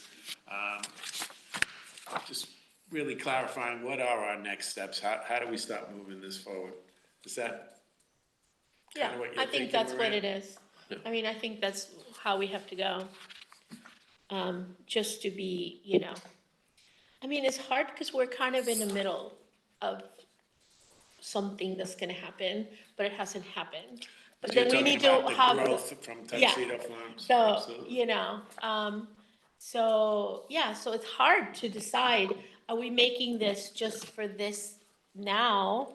Or are we making this thinking about in 2 years from now, Starting where to are we gonna double go? up So after it's hard to decide. I mean, it's hard to decide. What? I'm sorry, I'm laughing, but we're waiting for that for 30 years, and if we keep on waiting, maybe we just do what we need to do now. Okay, but this is not public comment. if But, you don't no, mind. but you're right, but what, Yeah. the point is, though, to that, is that it is a relatively simple matter to build scalability, I think that's the current buzzword, Yes, into this document. exactly.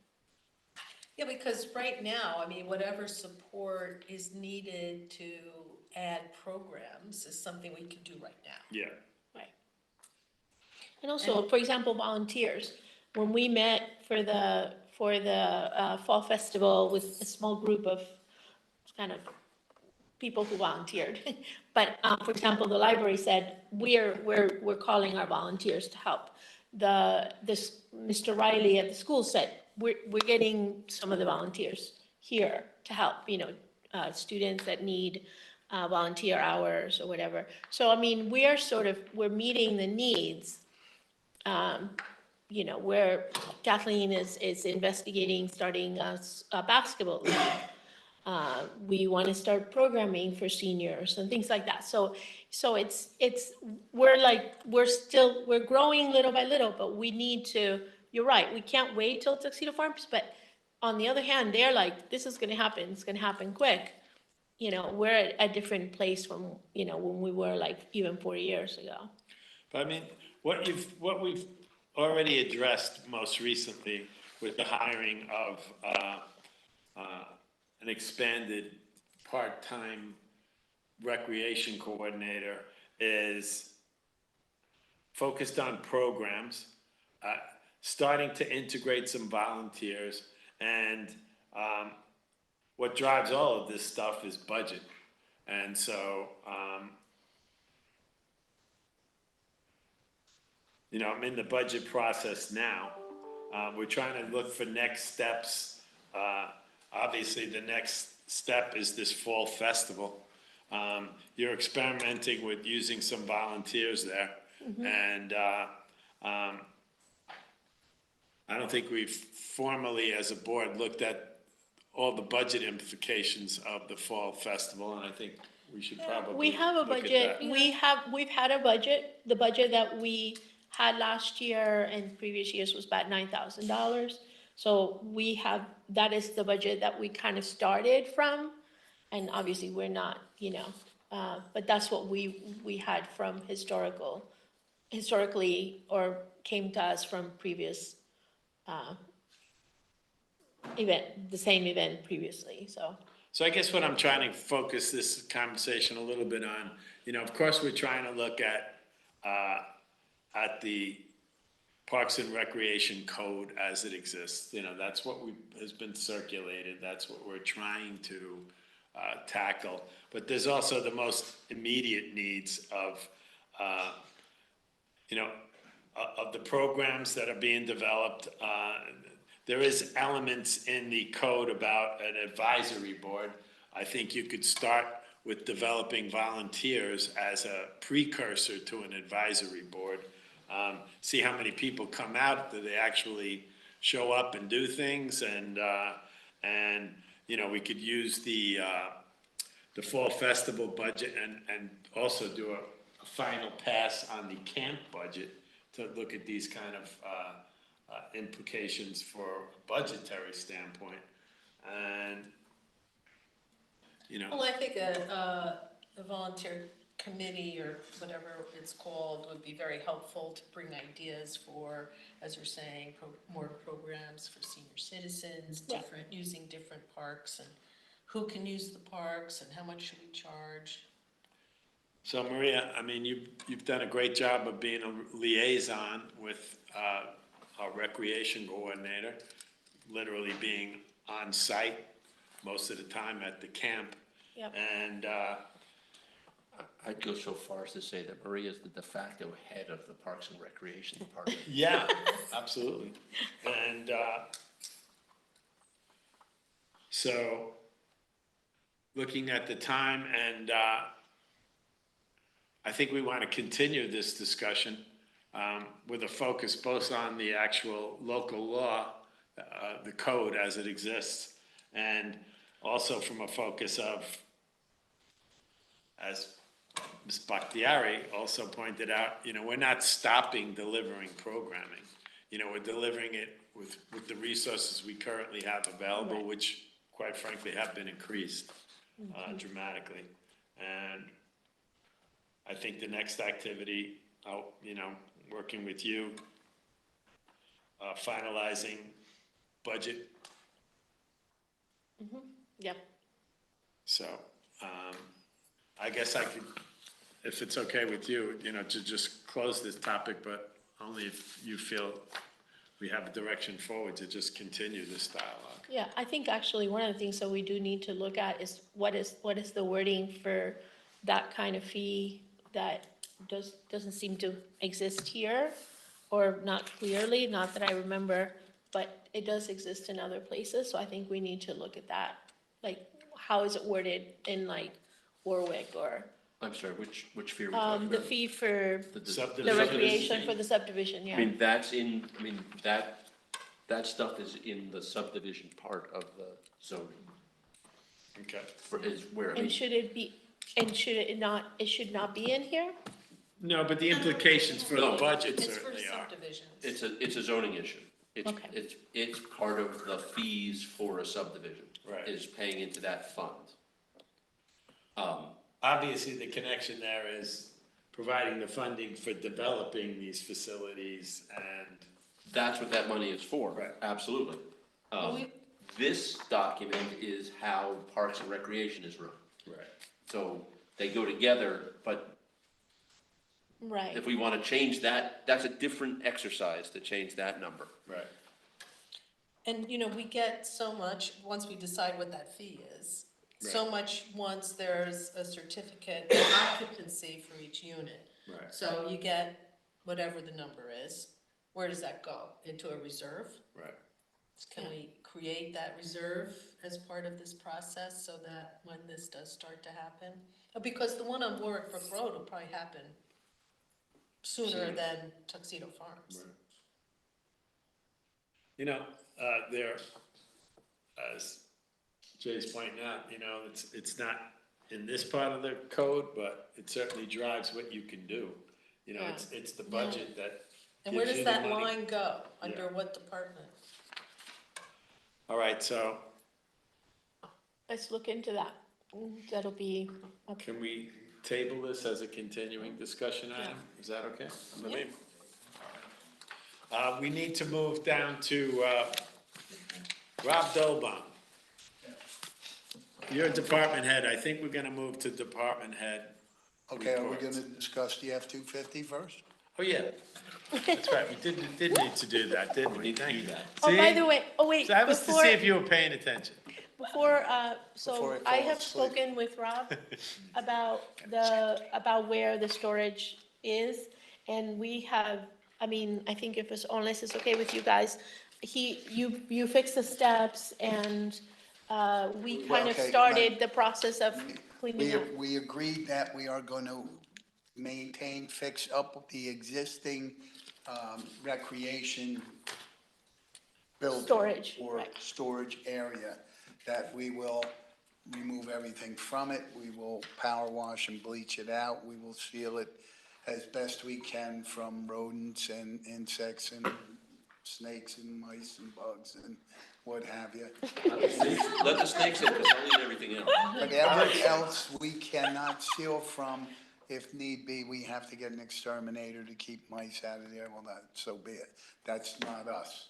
Because I know if I start putting poisons and things that have to take care of them things, I don't have a permit. Question. There's something like that, so. Some of we'll these do that. larger, rolling, metal storage that could be rodent-proof, I mean, can we put some of those in there and just close them that What, oh, absolutely. Absolutely. secure? You could do like a 20-foot container, 40-foot container. It's like a sea container type thing, is that? what And I you're was thinking even something just smaller, you know, you see on construction sites, you know, that closes up, locks and, The problem is not this, this would fit into that, but the problem is all the other stuff that's there, like the Christmas letter box Then and we'll the take the 2 kayaks days, and the. 3 days. I'll have a couple guys, 3 days, do everything. and then let's see what it looks like But after that. How about that? whatever's deemed unusable, we will get rid of, and whatever we have, we'll put in. And from that point forward, somebody makes sure that it's bleached and cleaned and maintained, and every year the stuff goes in sealed containers so it doesn't get moused up. Sounds right to me. Is that right for you? Yeah. We have the facility, it's just a matter of improving it. All right, I'm going to, May I just ask just a follow-up? Go ahead, please. Yes, Kathleen had suggested a storage unit in the meantime. Is that necessary, or do you think that we could do this We'll quickly? do it without that. I mean, moving all the stuff to But storage I will- unit, that's why I talked to I'm him trying to today. start it tomorrow. I know I can get to it Wednesday, because it's gonna rain Wednesday anyway, so we get to it Wednesday. It's a good time to start. great. We did mark, when we went through it, we did mark with Post-its, like things that we definitely think are good. I know we didn't do everything, but some of the things you obviously can look in to see that, We'll, you know. and then we'll put to the side what we think is good, and if you think it's not, you toss it. That's all. Perfect. All right, I'm gonna switch gears to agenda item number 1. Somebody reminded me that I almost skipped over the Ford F-250. I'm gonna read the resolution. Resolution to approve an RFP, a request for proposals for a Ford F-250. I'm gonna make motion, ask for a second in a moment. that the board of the town of Tuxedo hereby authorizes the town clerk to submit a request for proposals, an RFP, for one Ford F-250 for the highway department. Do I have a second on that? I'll second that. Seconded by Jay Reichgott. Open for board discussion. I'm just gonna start out by saying, well, the Ford F-250 is like a pickup truck style? Correct. And also along with this, we're in the RFP, it also mentions a spreader and a plow. Yes, That's correct. part of this RFP. Correct. It's the same salter and spreader, salter, spreader, and the same plow, 8-foot Myers plow. I think the typical full package of this is somewhere around south of $100,000, I think. Give or take, I think right around around there. 92, 94, somewhere in there. And we're talking about financing this Yeah. for 3 to 5 years? I'm not sure if we. 5 year, we were talking a 5-year lease.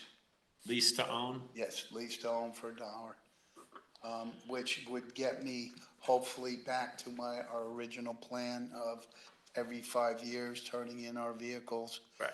And that in every 5 years, if you trade in a vehicle, instead of trying to wait 10 years and put it on an auction, you will buy a new vehicle for a fraction of the cost.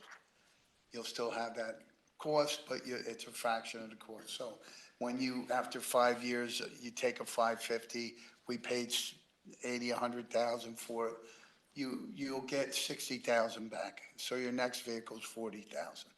It's not 100,000. You can use the plow. You don't want to use the plow. You can use the salter off it. And so you cut that down a little bit. Now it's 30, 35,000 for a new vehicle. So that's for 5 years, and then you have a brand new vehicle. You're not putting any maintenance in it for the most part, oil change and maybe brakes, tires. But you're not doing any big things. From 5 years to 10 years, your maintenance on the vehicles it's going to more than double. Right. On the vehicles. Yeah, we were looking at cost of parts today, and Right. it definitely underscores what you're saying. And Once you pass the 5-year threshold, Right. spend a lot of money on maintenance. Right, and what you're getting is not only the parts are expensive and the labor, everything's expensive, but getting the parts. You may need a truck that you have sitting there, you need a truck, and you can't get the parts for 3 months, 4 months, 6 months. So you have a truck down that you're not using. And that's the problem. So if you keep a 5-year program with the smaller trucks, I'm not saying the big trucks, not the tandems, not the single axles, not the big stuff, but the everyday small dump trucks and pickups, a 5-year maintenance program or turnover program would save a considerable amount of money. So the 5-year lease to own is offered through the dealer? So after proposals come in, it's the dealer that actually offers that, or? Ford Motor Credit, yeah. Okay. Yes, it's through Ford Motor Credit, which we have an account because our lease to own is up. Now we don't have anything. I started this 5 years ago, six years ago, with that program in mind, but COVID came and you couldn't get any vehicles. You're just starting now to get vehicles that you can get in a reasonable amount of time. So now our trucks are getting to 6 and 7 years old. And so we're going to probably extend out to the 10, Yeah, we're still 9, waiting for 10-year-old. delivery on the 2 police cars that we bought God knows how long ago. It's crazy. So that's an absolute reality. Yeah. I don't have any further questions. Does anybody else? No, On the just a town board? comment that I remember when I first started doing this job, looking at how expensive it is to maintain those Right, trucks. right, I mean, it sure. was exorbitant amount of, of money to just try to get the part, and they don't, they have to be fitted and, all this stuff, so it makes sense. Michelle, sounded like you had a question or comment. So you were saying COVID set you back, so So, now yes. so what was the original plan? Now, do we have to, what's your Original plan was a buy 5-year one? plan. Once it was 5 years, then we would turn it over. We would trade in the vehicles, not surplus them. Trade them in for a new vehicle, turn it over for the next 5 years. Trade in while it still has some value. Trade in while it has a lot more value than a 10-year surplus. So to it's- catch up with your plan, do you need to Well, you'll do never- this again it'll- next year? Well, we or- can catch up, start catching up, but what I'm replacing now are 2006s and 8s. They're not the 17s, 18s, and 19s that we have. So, and which are 5 years old. 17s are 5 years old, 6 years old now. Going next year, come spring, they'll be 7 years old. So that's gonna change to probably like 8, 9, 7, 8, 9, something like that, once we get it back on track. As long as, another major catastrophe doesn't hit. You can still get parts and you still get Supply vehicles. chain keeps going. Yeah, because we'll talk about this at another meeting, but we still have to talk about bigger trucks that we haven't replaced, that we're gonna have to. And I think we're gonna do that with probably some salt money and some winter surplus maybe, or like that, so we don't, but we'll go over that Yeah. when I get numbers together, and Don't say that too loud, it hasn't started snowing yet. All right, I'm so still spending last I don't year's think money. we have any more questions. All in favor? Aye. Aye. How's that? Perfect. That was good. Thank you. Okay, now we're back to, We'll start talking. now we're at monthly reports, department heads. That would be you, Mr. Dolbaum. Okay. Don't feel Well, we- obligated, We just give finished, us the we highlights. finished our blacktop patching, berms, everything, so that's all complete at the moment. Going around town, our roads are in fairly decent shape. There's no potholes, there's no bad areas that need any more replacing for this year. So we're starting on our drain work, our catch basins and drains, pipes, things of that nature. And that'll be for next month and a half or so, before we start our leaf picking up season. Yes, it's here. It's right around the corner. Okay. Still doing the sides of the roads, the fields, everything, cemeteries, cutting and cleaning, weeding, all that. Dirt pile. The screening is complete. 2 days ago, I told the screening company to come and pick up their screener. So we're done with the screening for this year. I got an end dump back in to move the tailings to the tailing pile. I'm moving in the process of moving the dirt to the dirt pile, so that next year when we're ready and we set up, it'll be all set. The next thing we have to deal with is the rocks. We're generating a lot more rock than I can pick by hand. But what I plan to do is I have somebody that wants to come and take 8 loads, which is really nothing, 8 dump truck loads, but it's a start. I believe there's a place where I can advertise for fill or rock that people may come to take. Don't know.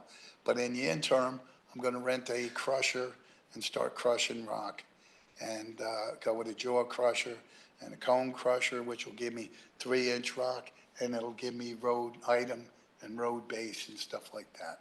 So I'll do that, get the pile down so that next year we're ready to screen again. That's something that can be done through the winter. And the lack of seasonal employees and people to do that, I'm kind of at a standstill right now with seasonal guys to do that at the moment. I have a couple kids that are interested, but we'll see where that goes. Well, as you know, I've been out to your site probably 2 or 3 times in the last week. Yeah. It's amazing. You've literally moved a mountain. And Yeah. anybody who hasn't seen it, how much materials have been processed, you and I are going to schedule a meeting with the DEC so that we get a written report that documents all the work that's been done and But include. we're still waiting for his written report from the last meeting. Yeah, well, we're gonna push a little harder this time. Yeah. And, but, and just also as an update, the 2 tenants, Right. the small engine repair now has been Yeah, he's been He's gone for a left while. and cleaned up nicely. And the sandblasting is in stages of moving out. And, you know, if anybody's not sure why we're doing that, well, you know, we need the lot for expansion with But for Tuxedo the- Farms for the coming on stone that board. We're gonna have to move. And also to deal finally with getting off the consent order, because it's the whole site. It's not just the 5 acres or so that have the construction debris. And if anybody's not sure, there was over 300,000 yards of construction debris that was dumped on town property that we're dealing with. So by finishing this job, also the $250,000 we allot for that cleanup every year, you know, will come to an end. So it'll be like infusing another $250,000 into our budget, and also we'll clean up that site permanently. Right. And hopefully those sins will never be Well, I don't know if the committed board can pass resolutions like that, but something may be able to, you know, the board may pass something. Well, one thing that you and I have talked about is really securing the lot to make sure that no more nonsense can happen. But what happens, Ken, is like what's happened in the past. Oh, I know somebody that wants to rent that. He's gonna give you this. They dangle the golden carrot. Yeah. Well, And it never comes your to highway fruition. department will be expanding to utilize that space, so. Right, We'll right. fill that hole with our own purposes. Yeah, Michelle. But anyway, anyone who hasn't been there, we need to take people out there to see all the great work that's happened there. And it's certainly through the efforts of you and your team, so thank you. Anything else there, Mr. Dover? Starting to get all the equipment ready for the leaf season and trucks ready for snow plowing. And I was out there with the contractor who's doing the floor. Yes. You know, I can absolutely attest that that floor needs the. And I'm quite comfortable with that guy. He's seems to be very knowledgeable. Yeah. In that process, so. Yeah. I don't know anything about it, but he seems to know the process quite well, so. It seems like they have a really good plan. And For ceiling? can I switch to your, Yeah, Uncle. Mercy, you're the next in line. Remaining one. Good evening, everyone. I just have one quick update. The mobile DMV unit is coming back to Tuxedo tomorrow. This time they're going to be at the Eagle Valley Firehouse. So we thank them for hosting. And their address is 14 Scott Mine Road. And they're starting at 10 a.m. It's very convenient. When they were at Town Hall, they had some computer issues. It was running slower than normal, although they had that issue in other areas that they went to. But they were able to service a lot of people, myself included. I was able to apply for my enhanced driver's license, and it's Oh, I very got two now. convenient. When are they coming? I gotta write this down. They're coming tomorrow. Tomorrow? Yeah, so 10 a.m. to 12 p.m. Eagle Valley? Just for 2 hours? And they have an afternoon session. It is 1 to 3 in the Tomorrow. afternoon, tomorrow. Okay. Yes, What do you need to bring to get your enhanced license? everything. Yes, everything. Yeah? Yeah, I got mine. but- I'll give you the information. I need that. Yeah, proof of address, birth certificate. Offline, we'll get that to you. Yes, yeah, and for any of those that want to find out, just go on the DMV website. It's the normal documentation you would need for when you go to the DMV, but it's on their website. And that's it for me. Thank you. I'm gonna skip my supervisor's update. Does anybody have anything really important they need Just to report? I do have one announcement tomorrow at the library. There's it's called the CARES Van, is Representative Pat Ryan will be there to talk to people about veteran services and Social Security and grants and all kinds of things. The van's gonna be at the Tuxedo Library tomorrow. I think, I'm just trying to find exact time. I think it's 2:30. Let me see. 2:30 to 3:30, I think, but let me double check. Sorry, I meant to print it, but, No worries. I did get the notice from the library. yeah, it's tomorrow. 2:30. It's, so it's like his office is coming here. So, they said assistance with social security, passports, veterans benefits, grant funding, IRS, and more. And it's Tuesday, September 12th, 1:30 to 2:30 at the Tuxedo Public Library. So they'll be there tomorrow. Great, thank you. Getting that time. Mulch are filled? I did see that on one of those websites, people asking who could get mulch. Did you have anything you wanted to? Just quick update, we're having a conference call on an update on the community choice aggregation program on Thursday. And the energy audit is underway, and we're getting ready to do a deep dive into our monthly utility bills. Great.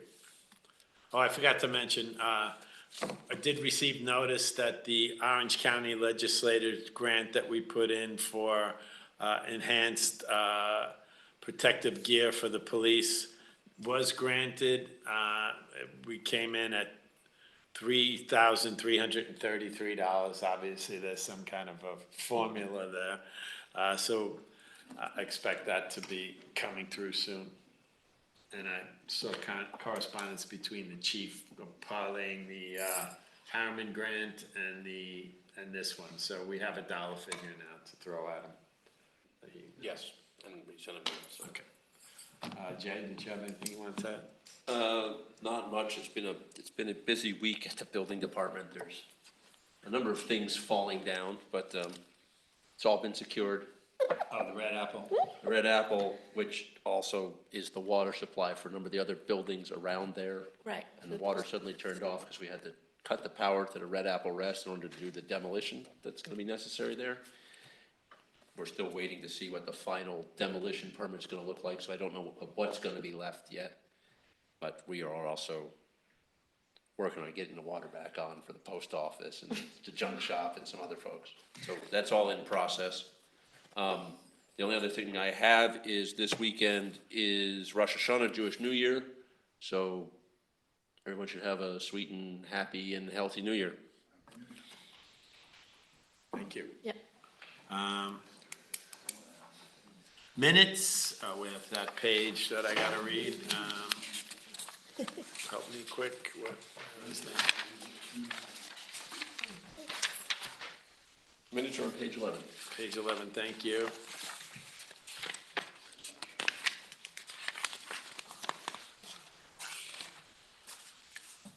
Make a motion, ask for a second to accept the minutes of the regular bi-monthly town board meeting held on August 28th, 2023. Do I have a second? I'll second. Seconded by Maria. Any edits or additions? All in favor? Aye, thank you.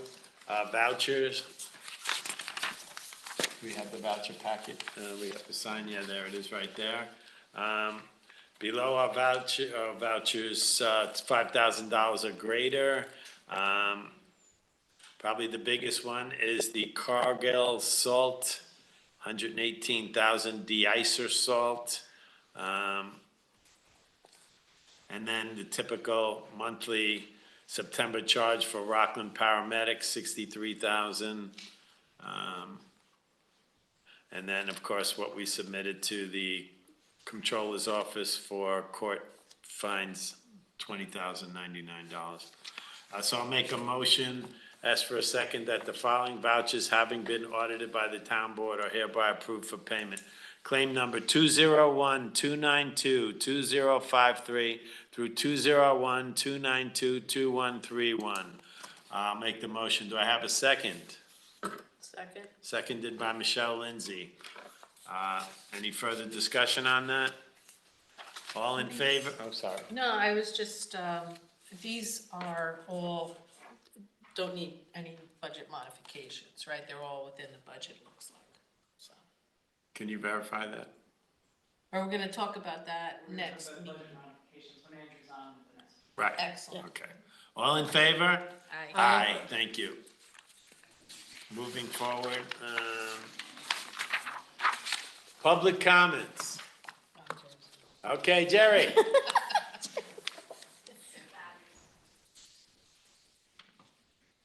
Okay. Jerry Matola. Jerry Matola, 7 Southside Place. Couple of things. Thank you. I had the building inspector at my house. He brought the file that he has on my house, which is basically the sunroom.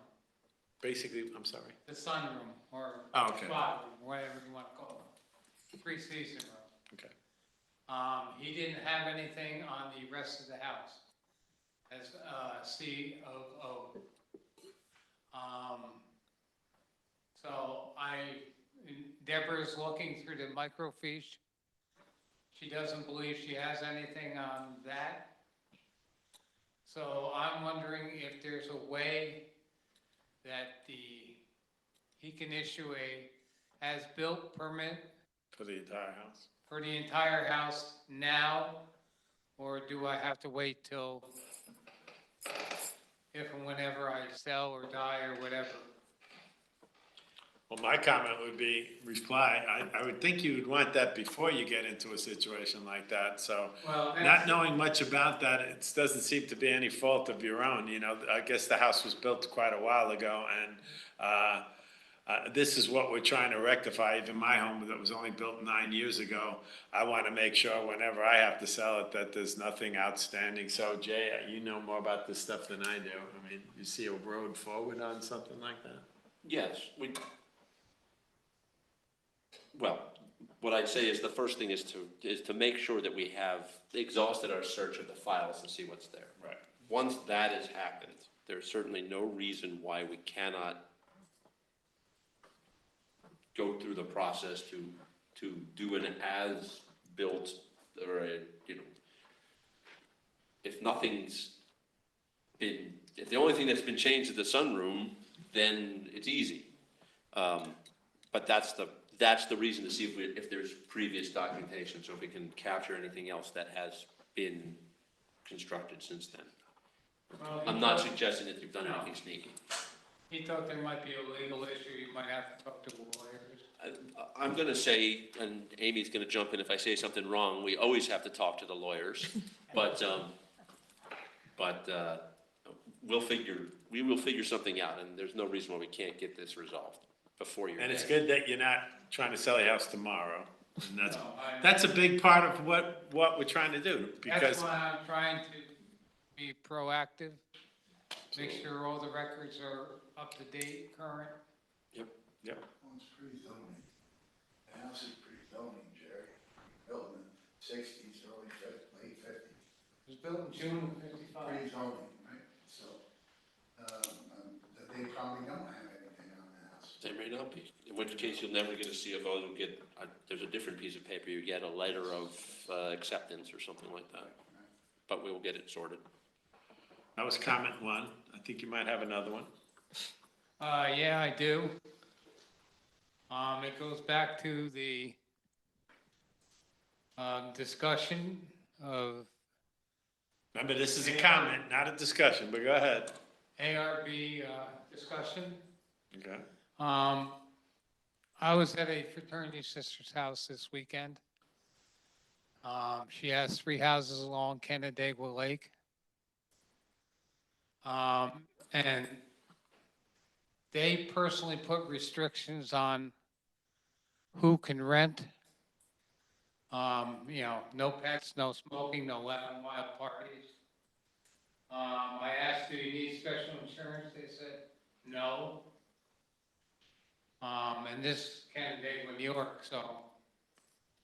And then she said, some towns have different regulations, including hotel-like fire exit charts. And most in the Finger Lakes do not allow rentals without zoning approval.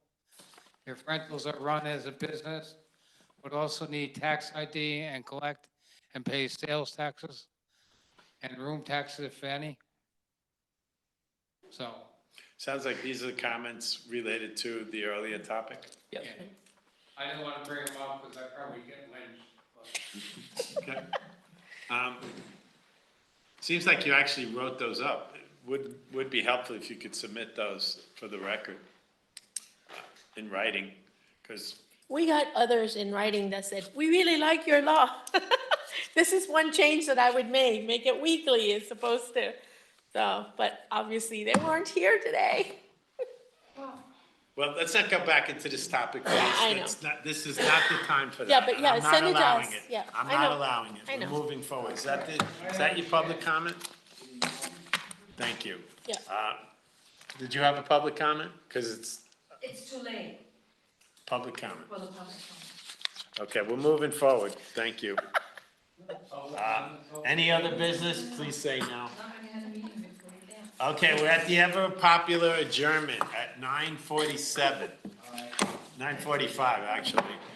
Make a motion to adjourn this meeting at 9:45. Do I have a second? I'll second. All in favor? Aye. Aye. Thank you very much. Shut off your microphone. Stop recording. Thank you, Amy.